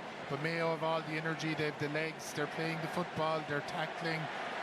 You know, they can almost sense it, they can almost feel like they've one hand in Sam Maguire. Kerry won't go away, they've too much experience for that. They'll stay battling to the end, but it's Mayo's to lose from here. Ryan O'Donoghue looks to see who's available. Hopping ball, gets a touch, comes off the crossbar. Oh, heart-stopping. And Kerry survive. They are the champions, remember. They may be 5 points down. Ball goes past David Clifford. And the Mayo crowd are on their feet all around the 7th floor beside the commentary position. Sam Callanan. Backfires Jack Carney. Back to Jack Carney again. Conor Loftus. Little 1-2s. They retain the possession. Matthew Ruan is looking around, taking a little bit too much out of it. Colby almost chipped it up. Kerry have it once more. Referee has blown his whistle. Eddie Durkin's on now, Marty, with the right jersey on. Eddie Durkin is coming on. Wing back. This is the ball that came back off the post. There was a chance there, just a moment for Jordan Flynn. Got the touch and it cut back off the crossbar. Not good for your heart if you happen to be from Mayo. Not good if you're from Kerry. I was just going to say the same thing.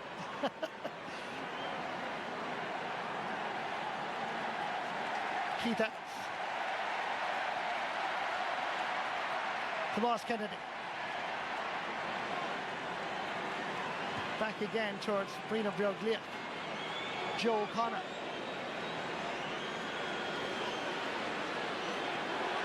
Thought about giving it as far as David Clifford initially. He's going for it. David Clifford shoots and sends that between the posts. What a footballer. What a man. If Ryan O'Donoghue is providing leadership for Mayo, David Clifford is doing it for Kerry. Incredible kick, Marty. I'd say it's probably the first two-pointer he's kicked off his right leg this year. What a moment to do it, to try and drag his team back into it. 3 points, 5 minutes, all to play for. 5 minutes to go. Possession is absolutely crucial here. And Kerry have it. Joe O'Connor getting there ahead of Jack Carney. Micheál Burns. Mike Breen is available in the centre. Sean O'Shea. Keith Evans available this side. Cutting inside. Thought about having a go. Gives it back for Sean O'Shea. In the modern game, 3 points is absolutely nothing. Evans to Mike Breen.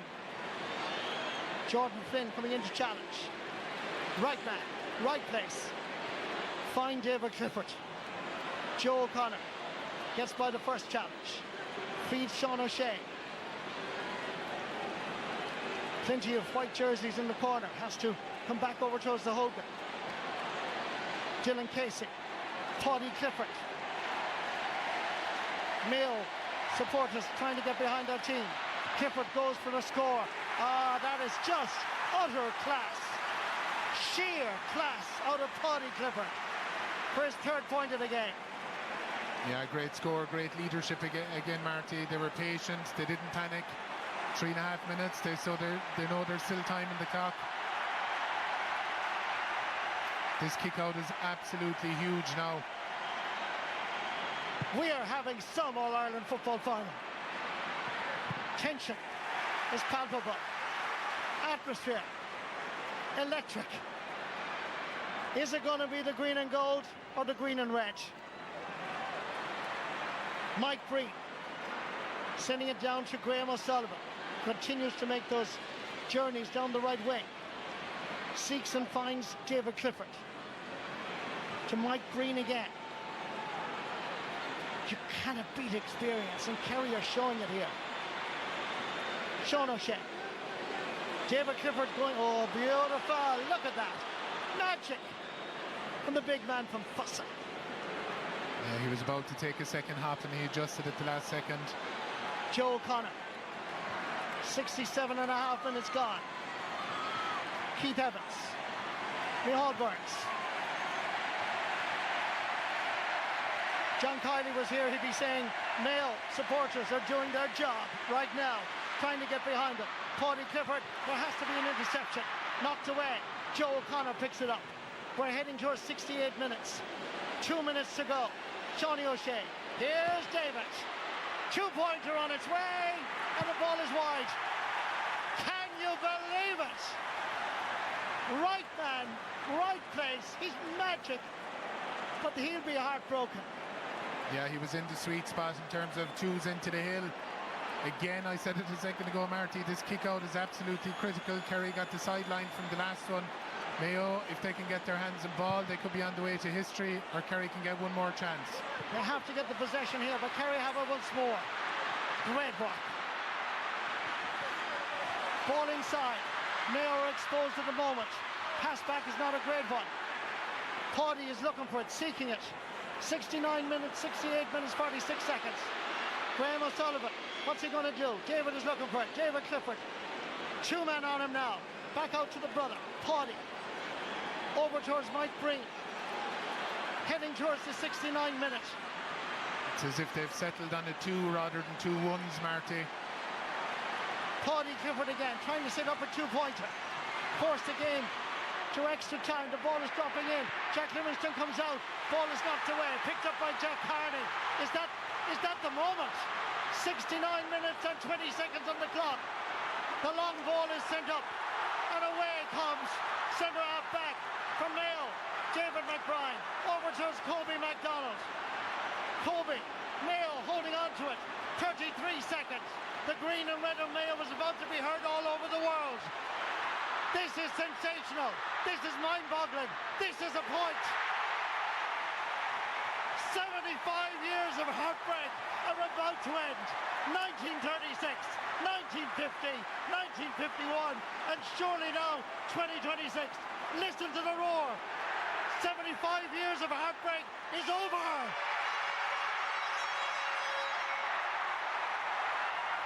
Mayo are the All-Ireland Senior Football Champions 2026. Crossmolina will be called Kobe Land. Andy Moore, in his first year in charge, has brought Mayo to the promised land.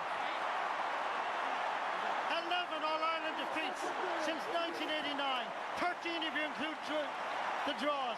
All the jokes about Mayo being losers, delete, delete, delete. All that is over. Who cares about a curse if it never existed? It is now Mayo's day. This hasn't happened in 7 decades and 5. Generations of Mayo people have lived and died and not seen what you are now seeing on your television screens. But you are here, wherever you are in the world right now. You are with us in Croke Park. This is happening.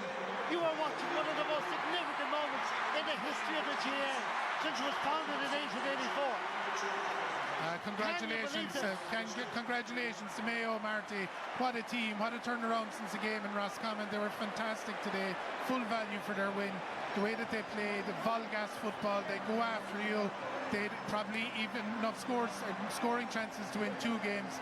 Obviously disappointed from a Kerry perspective, but to see Mayo winning an All-Ireland after all the hurt, all the great teams they've had, you have to take your hat off to them. Looking around us here up in the top floor of the Hogan stand, most Mayo people are crying. They're so delighted. The emotion is just palpable in the stadium right now. The All-Ireland football final has ended in this scoreline. They'll talk about it for years. Mayo, 1 goal and 20 points. Kerry, 1 goal and 17. Listen, everybody needs to know that Mayo are the All-Ireland champions 2026.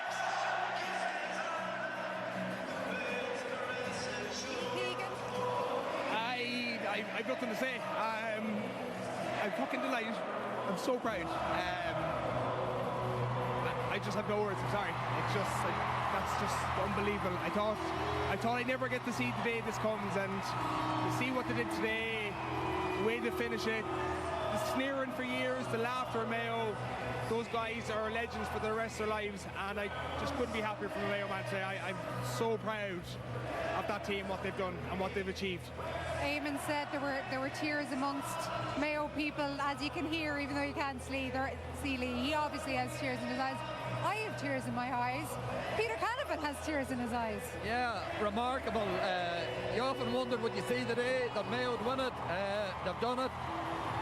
Delighted for Lee. I wish that he was part of this setup, because he's done enough as a footballer and what he has given his county. But to see the like of Aidan O'Shea, Killian O'Connor, Damon O'Connor, who have come through serious hardships, playing in All-Ireland finals, coming out with nothing, thinking maybe they would never end up with one. They've got one now. But remarkable performance by Mayo, thoroughly deserved. Kerry are champions. They didn't lie down. They responded when they had to. But I think when you consider what Mayo missed in the second half, the way they went about their business, they were the All-Ireland champions. Before we hear from Tomas, let's just hear from the crowd for just a little moment.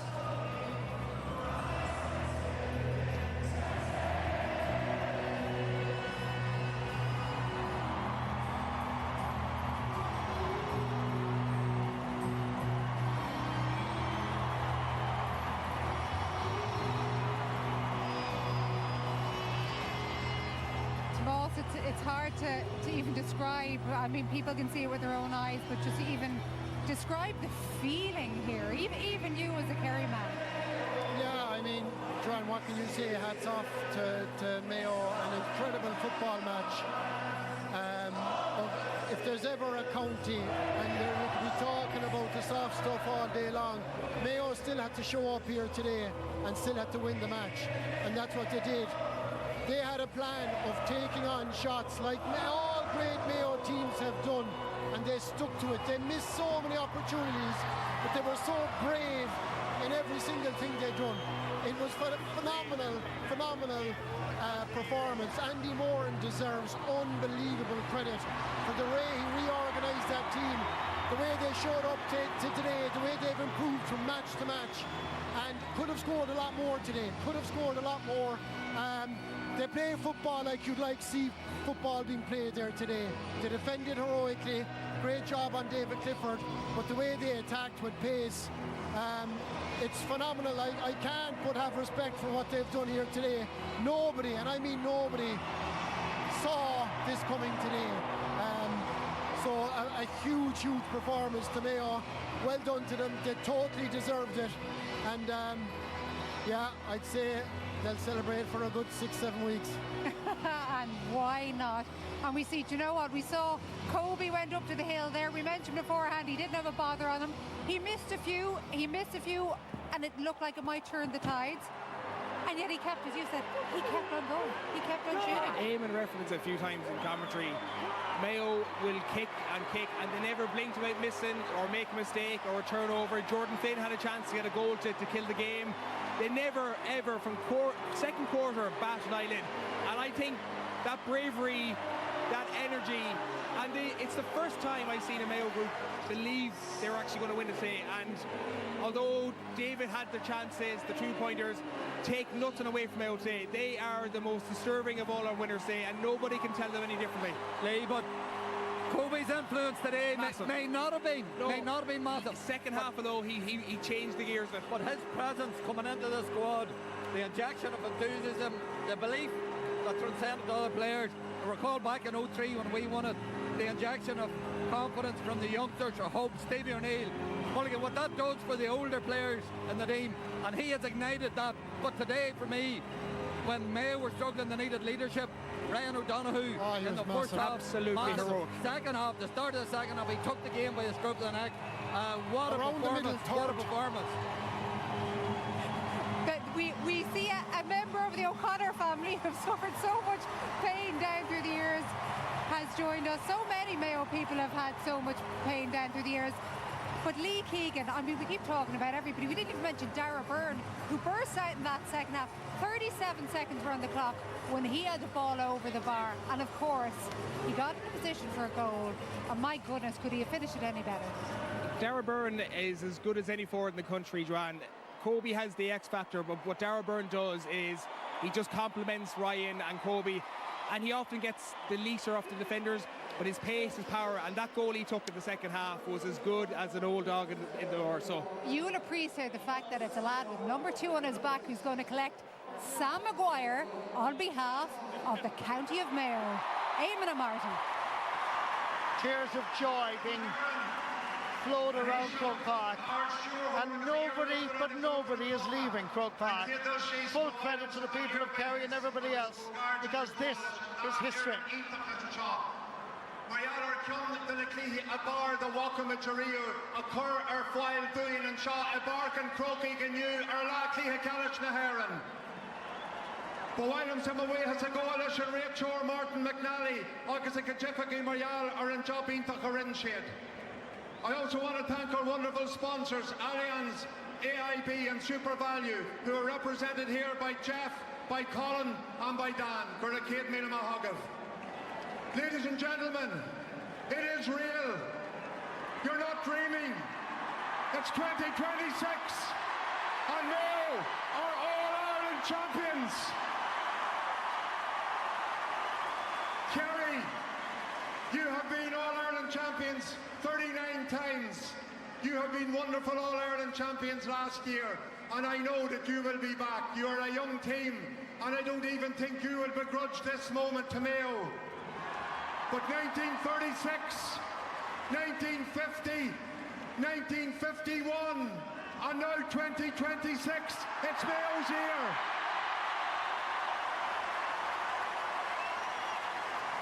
For 75 years, you have prayed to Our Lady of Knock, and today Our Lady of Knock has answered your prayers. And for all of the rest of us in this stadium who are not from Mayo, or who are watching this on the television, what a privilege this is for all of us to be in this stadium watching this moment watching this second, whenever Jack Coyne is going to lift this cup. And so, this young man to my left grew up in Ballyhonus, idolising Keith Higgins and all of those other greats who came to this stadium and tried for so many years. And now it's his turn. And it gives me great pleasure to present the 2026 Sam Maguire Cup to the captain of the All-Ireland champions, Mayo, to Jack Coyne. Can you believe this? This is real. Mayo, All-Ireland champions, 2026. Jack Coyne from Ballyhonus lifts the Sam Maguire. Sam is heading west to Ballina, Castlebar across Malina, Knock. It is going to be the party to beat all parties, because Mayo will love this. All around the world, there are tears of joy. Here's Jack Coyne.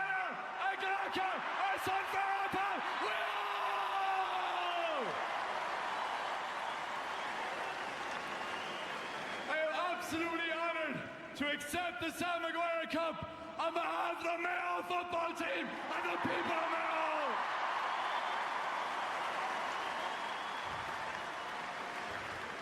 To begin, I'd like to pay tribute to our opponents, Kerry.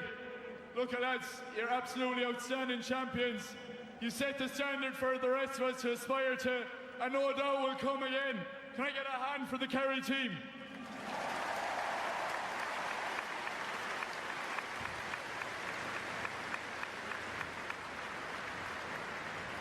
To the referee, Martin McNally, and his officials, thank you for refereeing today's game. It's never an easy task, and you did it outstanding today, guys, for both teams. You let it go, so thank you for your contribution to this.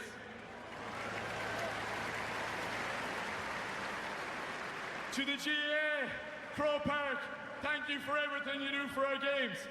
Gaelic football is now at a level like never before, and to be part of that is truly special. To our sponsors, Intersport Elveries, Port West, and all those who have backed us this year and for the last 75 years. Your backing and support has made this day possible.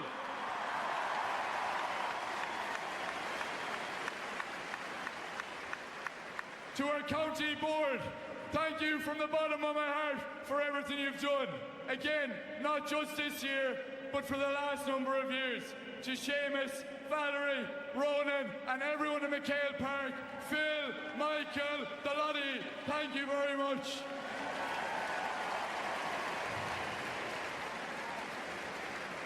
To those players and coaches who wore the green and red in years gone by, you've inspired generations. For me, the teens, for others, the noughties.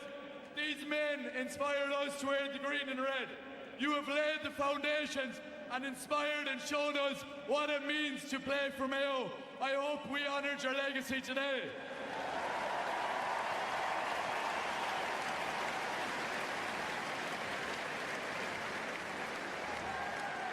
A special mention must go to those Mayo people who are no longer with us, who dreamt of this day. We again hope we made you proud. To our families, partners and wives, we thank you. You have shared this journey with us, been there in the good and the bad. Nobody else understands what this journey has been but you. We're eternally grateful for what you do for us, and I cannot wait for the next few weeks and months with all of you.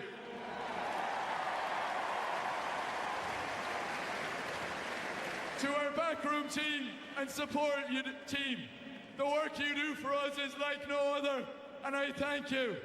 I was advised to not mention names, but I'm sorry I'm going to.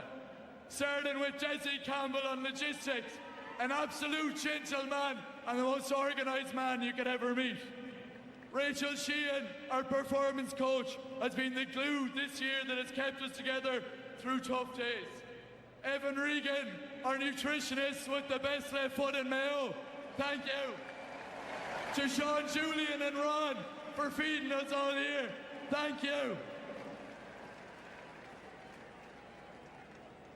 To our kitman, Paul Dealey, and the living legend that is Liam Ludden, 20 years, Lutz, for a day like this. Thank you. To our medical team, led by Sean Moffat, our physios, Martin McIntyre and Jamie Costello. Words don't do justice to the level of work you do with us, guys, and we're eternally grateful again. To our SNC team, led by Conor Finn, Martin Connor, David Hughes, Barry Solon, a massive thank you again for everything. We're in peak condition for this time of year, and that's all down to you. To our performance analysis team, led by Barry Maguire, ably assisted by Michael Regan. Thank you. Now, to our management team. Goalkeeping coach, Paul Papa Durkin. What a man. We thank you. Keith Higgins, one of the best ever wearing the green and red. Thank you, Dave, for everything. Paddy Talley, the man from Tyrone. He came here to do one thing, he told us, and today we did it.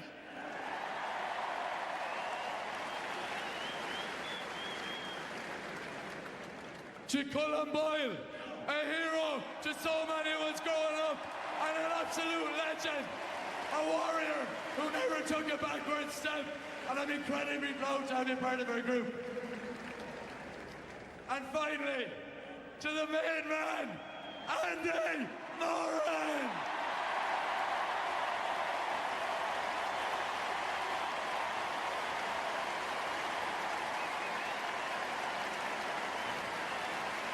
Words do not do this man justice. From our first meeting with Andy, it was clear where this group was going. From day one, not only did you challenge us to become better footballers, but also better people. I thank you for everything. I'd also like to thank his wife, Jennifer, son, Ollie, and daughter, Charlotte. Thank you.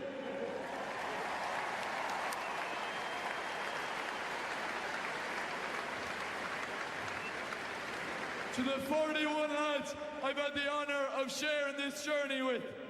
Being a part of the group with you boys is the greatest honour of my life, and I'm so grateful to call each of one of you a brother for life. The journey, lads, where do you start? We stuck together through thick and thin, and now we're All-Ireland champions.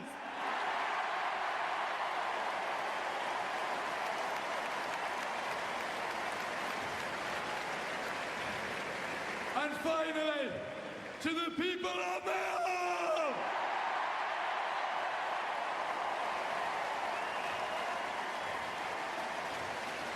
This victory belongs to each and every one of you, whether you're here in Croke Park or wherever you are across the world. Today is a day for Mayo. Thank you!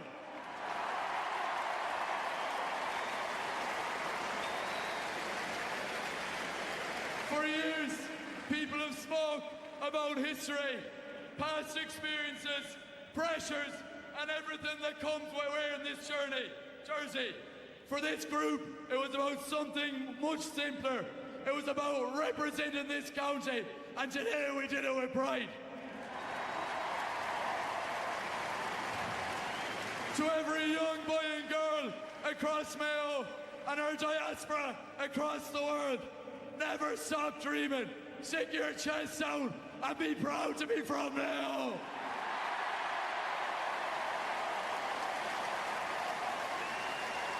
Finally, one last verse. The wait is over. Sam is home. Mayo boo! Oh, the green. I can see it still. It's soft and craggy bottomlands. It's tall and just big hills. Where the ocean is high. The waves caressing shore. Oh, the feeling came over me. Stay forever.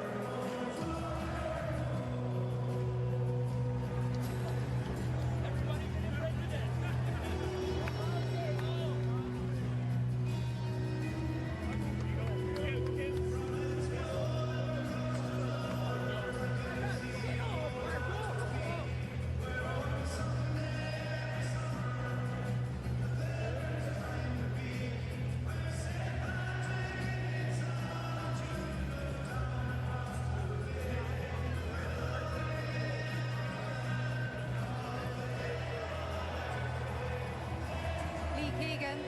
it almost feels wrong to talk over this. We could almost all just sit or stand here and listen and watch what's happening. Is it still hard to accept what's happening, Lee, as being real?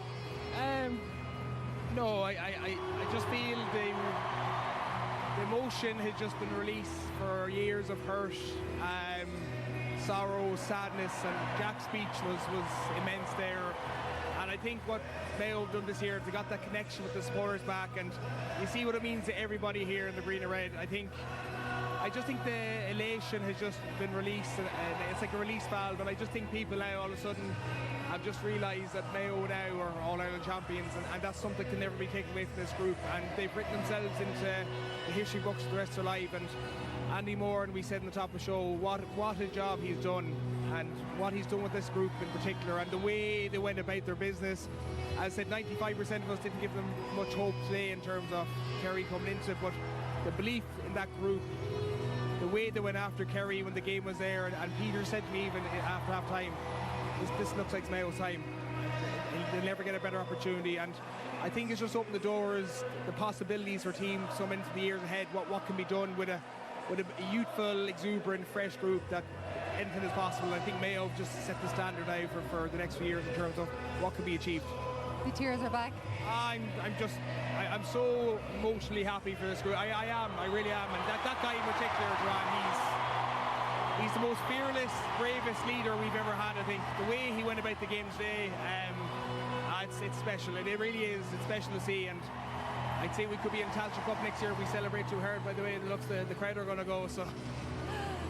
Yeah, you talked about Ryan O'Donoghue, and Peter, he was questioned. I mean, he was an all-star back in 2021, but it's been said he was around in 2020, and people suggested maybe... Oh, he scored once again such important 2-pointers again today, as he has done throughout the entire championship. Yeah, and it lifted the crowd when he did that, because he had been doing it all year. And there's the O'Connor brothers, Gillian and Dermot. What servants they have been to Mayo football down through the year. Stephen Cohen, unfortunately, he wasn't able to make it today. Another fantastic servant, and it's great to see him getting that opportunity. But John Kelly mentioned about the Limerick. Two more brothers. Probably the biggest cheer of the day. He can enjoy Australia now. I bet he will. How long is he going to last in Australia, Lee? He mightn't get out after the celebrations. Well, we'll talk about in a moment. Another teenager isn't going anywhere, Damien. Dara, congratulations. How do you explain that, Dara? The work rate was unbelievable, but the structure was unbelievable as well. Yeah, obviously, Kerry are one of the greatest champions ever, some of the best players ever played the game, so we had to do our homework, obviously stop their key men. We had to defend the unit, we couldn't defend the individuals. The work rate out there, everything was hit. We said before the game we were going to die out there, and we did. We just took our chances down the stretch. And my heart was in my mouth for the last 10 minutes there, and Clifford kicked the one out the right. I thought we were dead and buried, but the character of this group is shown. No one gave us a chance in this game, but everyone in that dressing room believed. That's all that we needed. And just with your full forward line, Darren, the work rate, that the pressure you put on the Kerry full back line, they could never get out, they could never get a run uncontested. How did you manage to keep that up for the full 70 plus? Yeah, it was obviously going to be a huge part of it. We watched the hurling last week. The Limerick forwards put on huge pressure on the goal defenders coming out. And we said if we done the exact same, we'd make their life hell getting up to their good forwards. So that was a huge aim for us to start the game. Try and put as much pressure. We got a bit of joy off it. Then a few turnovers got the crowd going, gave us energy. And he's always saying if you give the crowd energy, they'll give it to you back. They give it to us in spades. The crowd today was unbelievable. They got us through so many tough days this year. They never stuck by us, and oh my God, I feel like I'm dreaming. I keep on having to pinch myself. It's a lovely dream to have. You're only a young kid. You came into this squad, you took it at your pace. All the scores you got on the run, you looked like you were completely confident, completely assured. What were they like to you to welcome you into this camp, Dara? They were great. Like, for a start, Andy, he completely backed me from day one. He called me, I thought it was a fake call, to be honest, nearly. But he said, you're coming in to see your squad, you're here to play, you're not here to take part. Him giving me that confidence allowed me to go out and express myself. Told me today, go out and have fun, play with a smile on your face. That's exactly what I've done. When he gives you that confidence, go out and play. that's the hardest thing. And I know it's very hard to make sense out of it now, but my final question to you, since you were a kid, you've grown up with all the history of Mayo football, but today you've created your own history. How important was it to realise what went on before, but to write your own narrative too? Exactly. I grew up coming to Croke Park, seeing Mayo come in final, so this wasn't new to me. I wasn't nervous at all to come here today. They completely free shot at it. No one gave us any chance. We came out fighting. We're bringing Tom home back to Mayo. Dara, thanks for your time all year long. You took to it like a duck to water. Thanks a million. Cheers. He said it's hard to make sense of it. That's a 19-year-old who's just scored a crucial goal, other crucial scores in All-Ireland final. And to also say, he spoke remarkably well and remarkably together. You had three young lads in there today, Joanne. You had McGrail, you had Kobe, and you had Dara Byrne, and all of them. Like we spoke at the start of the day that a lot of things had to go right for Mayo, and they did go right for them. It was phenomenal. You couldn't begrudge what they're after achieving, and it's totally deserved. It's not as if Kerry didn't perform, because Kerry did turn up the heat on Mayo in that second half. Paddy Clifford thundered into the game, but Mayo just went after everything. I thought Ryan O'Donoghue was absolutely outstanding. I know you said that nobody gave Mayo much of a chance. Well, we saw young Charlotte and young Ollie there collecting Sam Maguire alongside their dad, Andy. They told us a couple of weeks ago that Mayo were definitely going to be All-Ireland champions, but it shows how much of a family affair that it often is. Of course, you saw Dara collected a few years ago. It's very special. Look at the tears on the players. I'm looking around me, held 16 amount of Mayo supporters' tears. They've waited a long time in this, and it's eventually here. And I'm going to get a chance to see Lee giving Kobe a hug here, but Andy Moore deserves such credit. Some of the decisions he made from start to finish. He brought on Tommy very soon when he thought things needed an injection, but he had the belief, Joanne, to blood these young players, to bring in Kobe, to give him the license to do whatever he wanted. The same with Darrell, the same with Owen McGrail. Better than that, he gave Owen McGrail the task of marking Paddy Clifford. But what a sensation this man has been here. Well done, Kobe. Kobe has very kindly come up to join us. Kobe, what's that like? To be honest with you, it's impossible to put into words. You know, we've had a tough year, I suppose. A lot of the country probably wrote us off after that tough day against Roscommon. But you know, Andy's so big on trusting our process, and you know, we said at the start of the year our goal was to climb the Hogan steps, and to be honest, it's still surreal that we've just started doing that. Surreal is a great word.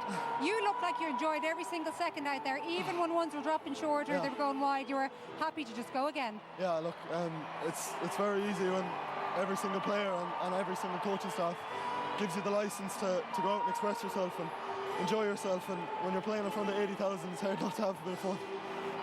Kobe, how is Australia going to beat this? Look, to be honest, I'm not thinking about Australia right now. I'm just going to soak every single minute of this in. I just, you know, this is where I come from, and to give these people in Mayo something to cheer about is special. Kobe, can I ask you one question? An awful lot of noise from the outside. Nobody gave Mayo a chance. How did you block that out? Look, I know every team probably says it, but we're like a family, you know. Like when we come into training 3 days a week, it's like 40 brothers, and you know, we know every single person in there has each other's backs, so no matter what anyone's saying outside the group doesn't affect us. So. That note on your wrist, I tell you, keep that for the rest of your life, but that one chance, I tell you, that's the most special moment you're ever going to have. Do you know what? Yeah, off you go. There. You'd much rather be over there, right? Thanks very much. We can't keep him, much as we would love to have Cole McDonald stay with us. You have much better things to be doing, Kobe. You're so good for coming over. My mother was a nurse in London with his grandmother, and I'd say my mother's at home. A delighted woman for him. That's absolutely gorgeous. So take us through. There he goes. He still looks fresh as well. How is he still running like that, lad? Well, you're only 18 once, Joanne, so there's another half an hour. Sure. Yeah. He was planning extra time, I think. So tell us that story again. My mother and Kieran's mother nursed together in London and lived together in London. So I would have had chats with Kieran down the years about it. They'd still be very, very good friends.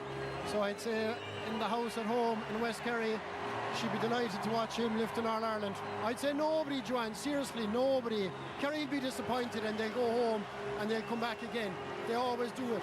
But nobody begrudge Mayo what they're after achieving. It's something phenomenal, something special. They didn't go home. They all stayed here to watch this. The Kerry fans stayed. Respect for them, but nobody saw this result coming. It's something I've never ever come across in All-Ireland where there's been just one-way traffic in terms of calling the result. And you know, they had to show up in that second half. There was an awful lot of work to do. The easy thing for this group was, like other years, when the game was there for them, they actually grew in more belief, and the scene out where our groups, we probably tightened up a little over the years. As like Darren Byrne said in the interview, he wasn't even nervous for this game. That's what they never stopped going for the 2-pointers, never stopped taking long shots, and it paid off. Kearney was outstanding. Midfield in general was outstanding. Well, from a Kerry perspective, it's still hard to protect, for Jack O'Connor to protect the players from the noise. That, as you say, nobody was protecting it. It was one-way traffic. It was Kerry against Mayo. We all know Kerry performed in All-Ireland final and Mayo don't.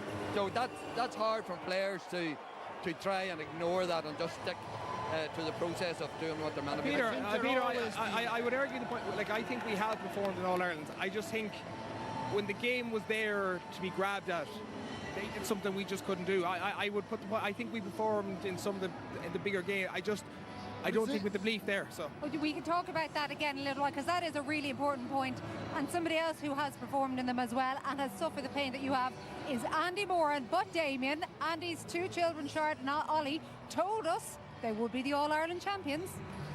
Andy, you are the All-Ireland champions. You've seen so much over the years. I've bumped into you on the sidelines after games, and it's been heartbreaking, it's been hard luck stories, but you always kept coming back. Can you just put this season into words, Andy? I know it's very, very soon after the final whistle. It's amazing. Joe took a heavy hit earlier on in the season, but it allowed us to reset.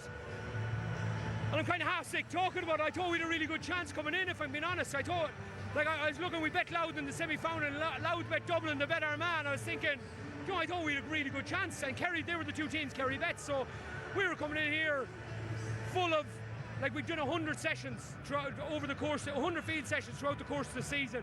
We just thought our medical team had the boys in such good shape, and bar Stephen Cohen there and Darren McHale, that didn't play for the full season, we nearly had a full hand, and Jim McDuffie the shoulder. But we were in such a good place coming into the game, I thought, and it started a bit shaky, no doubt about it, but I thought for the next 40 minutes that game, from about the 18th minute on, we were just sensational. Your work rate was off the charts, but your energy's been off the charts all year. But the structure and the ability to find space and find players in space, and the lads had a license to shoot as well, Andy.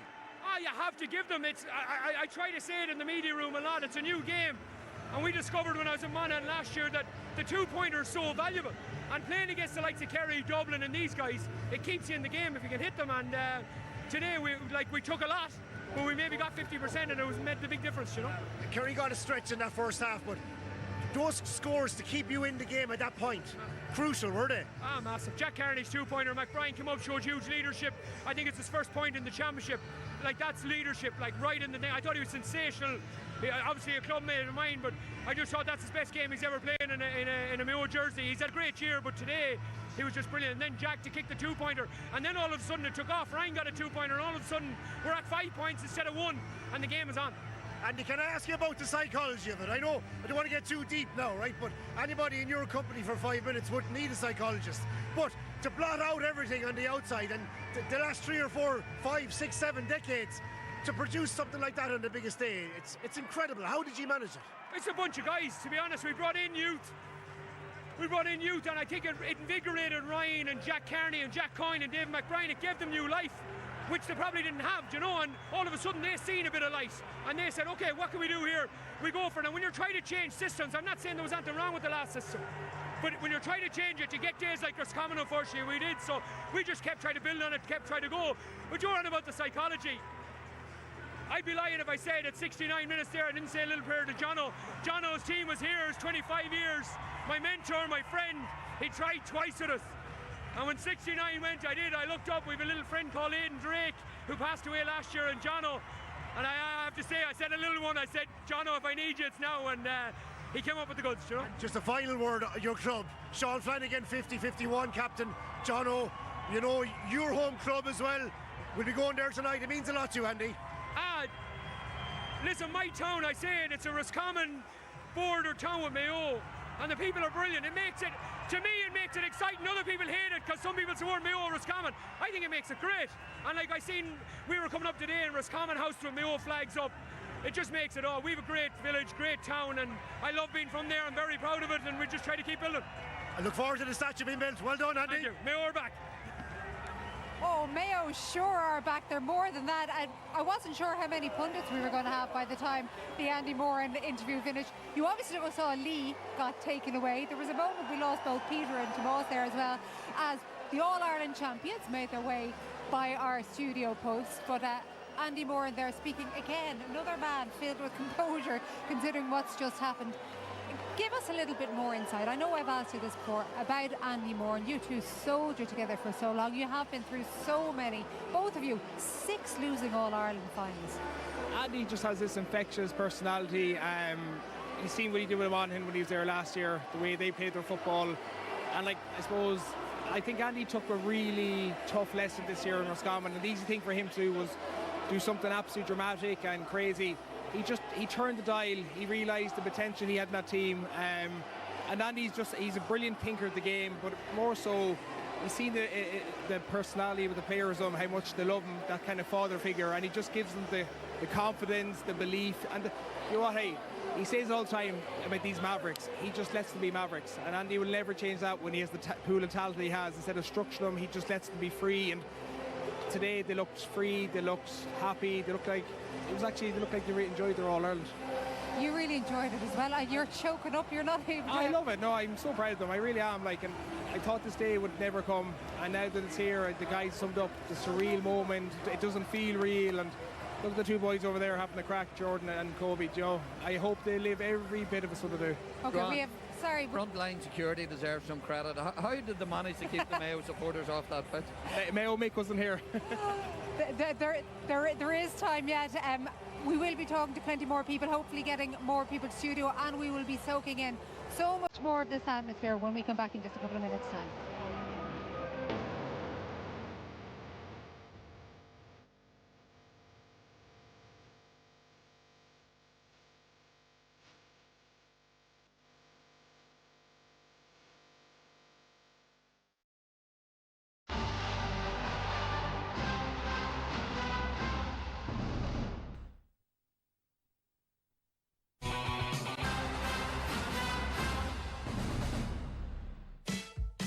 Here's your chance to jet off in style in business class with Aer Lingus on the direct route to Nashville, Tennessee, flying from Dublin up to 5 times a week.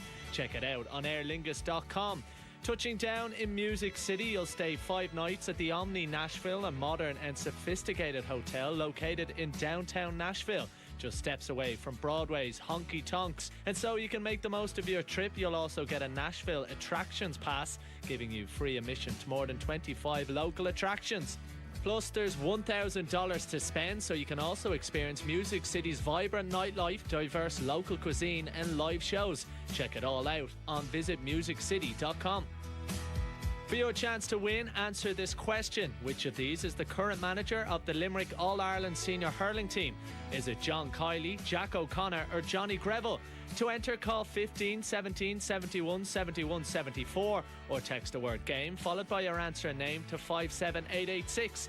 Maximum cost per entry is €2.50 and must be over 18 to enter. Lines will close at midday on Monday the 10th of August. Full details are on rte.ie/competitions, where the lucky winner will also be revealed. Croke Park, I was going to say, is painted red and green, but it's painted white as well, because these men are the All-Ireland champions. There's Andy, and there's Aidan O'Shea actually, but that obviously is from a few minutes ago because he's currently standing alongside us. Aidan, it's obviously a very different role for you these days, and yet does it sum up Mayo in many ways? I think that you looked every bit as pleased out there in the middle of all these celebrations after everything you've gone through, after everything you and Lee have gone through and your county have gone through and all that hard work? Oh yeah, like it's never been about me really, or any individual, and that's not the reason I've been coming back to try and win this. It's more about the collective and always believing there was an opportunity to have moments like these with the boys, with these fans in this stadium, and yeah, this is unbelievable. Being honest, you know, look, we've had a few knocks during the year. We got a bit of momentum, and then today came in, didn't change much the 2 weeks, and to get a performance like that, probably after the start wasn't hectic, and then Jack Kearney kicks a 2-pointer, and then we started tackling fellas, and just the momentum started to flow our way. It was just unbelievable to watch, hard watch up there in the stand, but just so proud of the boys, so proud of the young fellas. Some of the leadership shown by them was unbelievable. Yeah, Aidan, after 15 minutes, Kerry 1-5, Mayo point. Yeah. Tell me what was going through your head. Yeah, I was worried. We were worried. It wasn't because we hadn't possession. We were dropped, I think, 3 short at that stage. Obviously, David's got the goal through the back door, and but as I say, Jack Kearney's 2-pointer was outstanding. A really, you know, a ballsy kick against the sway of the play, and then Ryan kicks up, follows up another one, and to go in at half time only a point down was unbelievable. But I just think after Jack got that 2-pointer, some of the high press and tackling was unbelievable. Really put Kerry back, and you know, they're probably not, they're not used to that. They're not used to teams actually pressing up on them, and you got to try and take the possession away from them. I think we did, and then we still turned the ball over at times, but it just gave us that energy, and that's what we're good at, and the chaos started to come for us. Take us through what it's like when you're going around there, and there's the other guys who've soldiered a long time, there's what Andy calls the middle guys, and then these kids out there alongside you. Yeah, it's one of the kids just said to me there, when am I going to wake up? It feels like a bit of a dream. I was like, yeah, take it all in. No, it's unbelievable. I think, look, there's never ever going to be a talk of when are Mayo going to win the All-Ireland again. It's done, and these boys have done it. They're a credit to themselves, and they soak up every minute of this. You know we haven't won too many of them over the years, obviously, so got to enjoy these moments, and being able to be in Croke Park full after the game was done. Kerry people showing huge respect staying back here. You know, great football people. Really appreciating the moment that's waited 75 years with a lot of tough days. So all them young bucks, I'll be letting them know, enjoy it, because they don't come around too often. You're not retiring now, are you? Geez, that's definitely not a question for today, but I'll retire a happy man whenever it is. You did, sorry, go on, you pointed out that something to Moss had said a few weeks ago, Aidan, didn't you? Give that a rest now, Sean. I just like to, I know Aidan has been there through thick and thin, so congrats. I think if any man deserved to win an All-Ireland here today, you did. Just in terms between the semi-final and the final, I said it to you before we came on air, there was an awful lot of fires to put out from a Kerry point of view. You had to focus on their kick-out, your own kick-out. Was it the focus fully on, like, do you basically carry your same game, or do you tweak it, or did you have to revisit everything for this? No, we did make a few slight adjustments. Obviously, look, David Clifford is a generational player. Like, you have to make adjustments for him. Paddy the same. You've got to try and kill the supply a bit. So we did make a few little alterations just to give us a little bit more cover at times. You're not going to get it all the time, but you don't have much time, Tomas. 2 weeks is so tight. And what we did say was, if it does go short, we didn't mind if it went short, because we had that pressing ability that I'm talking about. And the boys did. I think that's where we got our energy from. It was always going to be battle around the middle. The boys are huge for Kerry. Jim O'Connor was probably a loss for them. But yeah, no, I don't think we tweaked that much. Just a little bit more cover in our defence and making sure we're getting back on that 13-10 side, just to make sure that it wasn't as open for David. Kearney's score was massive, because he had missed a few, and you were saying, Jesus, is this going to happen again? Yeah, it was. And that's momentum. We said whatever we do, we'll just keep swinging them, because look, we've had days where we've probably turned down shots, worried about the outcome, and today we just said keep swinging, and Jack really set that goal. That was clear in the second half. You had a couple of bad wides and just kept doing it. You keep backing yourselves completely. Is that Andy, or is that just the belief he gives you in general, or? Yeah, I think like from the minute he came in, lads, he just said we've got scorers here. Like last year, you would have been talking about Mayo not having enough kickers from 2-point range, and now look, we're probably the best in the country at it. So it's credit to the boys. We put a lot of work into it. And Andy's obviously encouraging. As I say, just a swing. If we miss it, we'll set up on the kick out. Just on that, you've a lot of great Mayo stalwarts in the management, but you've a thrown man there as well. Talk to me about. Yep, it's all about Paddy. Well, Paddy has been with us. He is a brilliant trainer. He's been with Kerry, obviously. He goes to Mayo. Talk to me about his influence. Well, you know him well, but his record is unbelievable now. You know, he said when he came in the very first day, and I'd met Paddy once or twice, he just said, lads, I'm only here for one thing. He said, I'm here to win the All-Ireland. So he set out a stall fairly early. You know, he's probably made us a bit tougher around the edges, and he told us straight up, nice guys win nothing, and that was usually the kind of last message he'd send us before we went out there.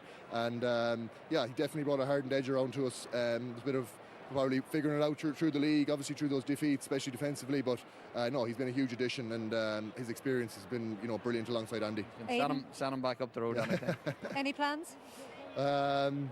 Well, I was planning on flying out of here Wednesday, but I think I might have to put a pause on that for a while.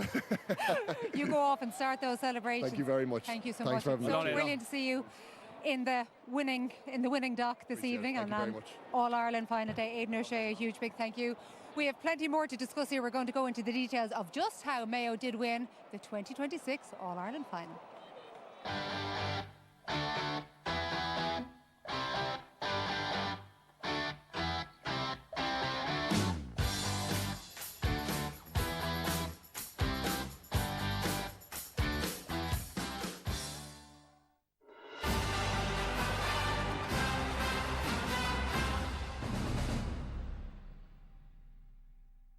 That's probably what you get out of it.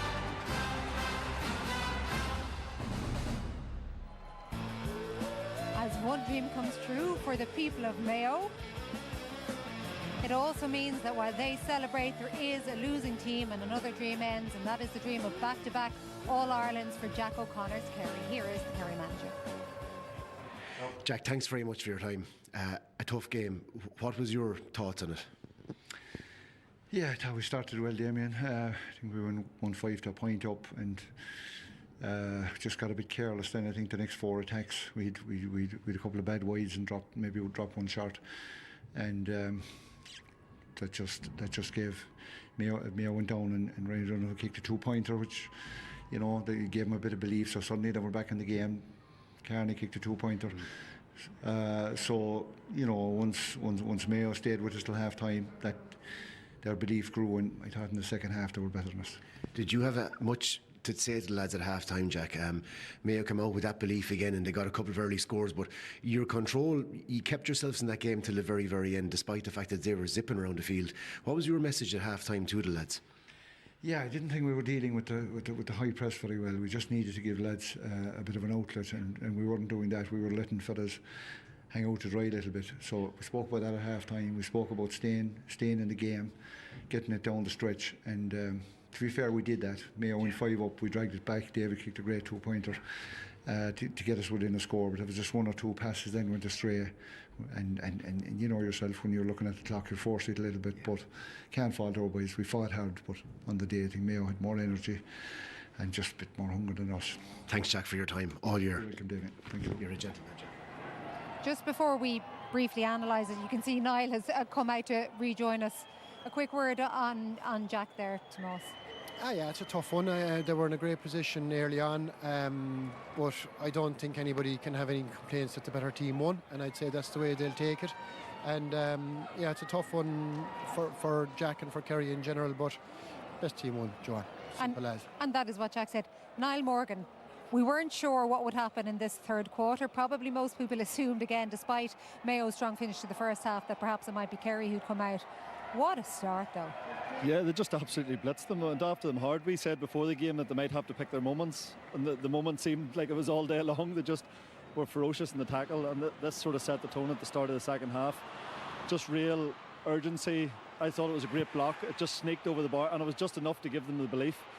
And again, like even trying them passes and them coming off, and then a great save by Shane Murphy. But Kobe missing that, and then he walks out and just strikes the 45. Not a cure in the world. There's a lot of people that would affect, missing the shot. Most people surely, Yeah. because probably he shouldn't have gone for the shot in the first place. This led to the goal, I think, after, wasn't it? The hand pass to Gavin White. Next turnover phase, Darburn buries the goal. But this was brilliant by Ryan O'Donoghue, or was it terrible defending here? I think he takes on 3 Kerry defenders. There's 1, there's 2, he goes past the 3rd.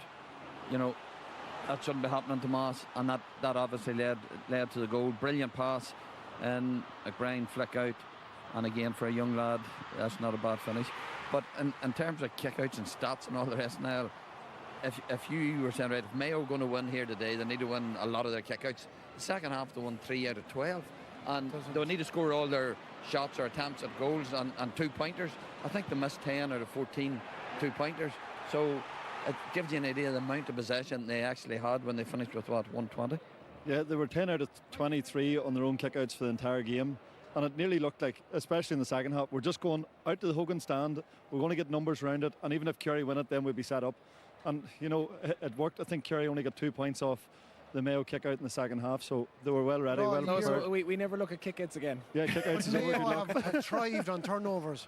It's if you gave those stats just before the game, you'd say not a hope Mayo could win it on them, like, but Jack turnovers are. Jack said it, Tom. They did leave them to high and dry at times defensively. Like, I think Murphy had to go long more so because the worry was for Dylan Casey in particular in the full back line. It was Ryan O'Donoghue's aggression tackling them. Yeah. I think those boys didn't want the ball, and then as a result, no one's making that run again. I think when Donoghue came out, he got too much freedom. He should have been tagged. He came way back into his own half. He was absolutely outstanding. He played a role that Paddy Clifford kind of similarly played for Kerry for years, and he should have been tagged. He was only picked up as he came along. Last brief word. What are you going to remember most about today? Mayo All-Ireland champions. Simple as. Says it all.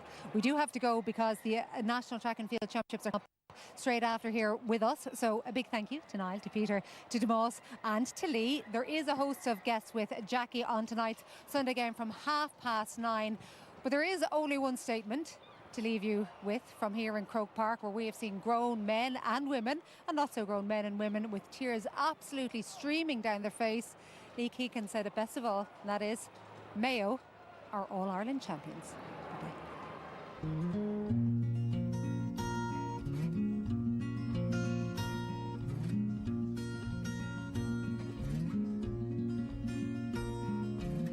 I've wept for those who suffer long, but how I weep for those who've gone. Oh, what mercy sadness brings, if God be willing. There is a train that's heading straight to heaven's gate, to heaven's gate. And on the way, child and man and woman wait, watch and wait for redemption day.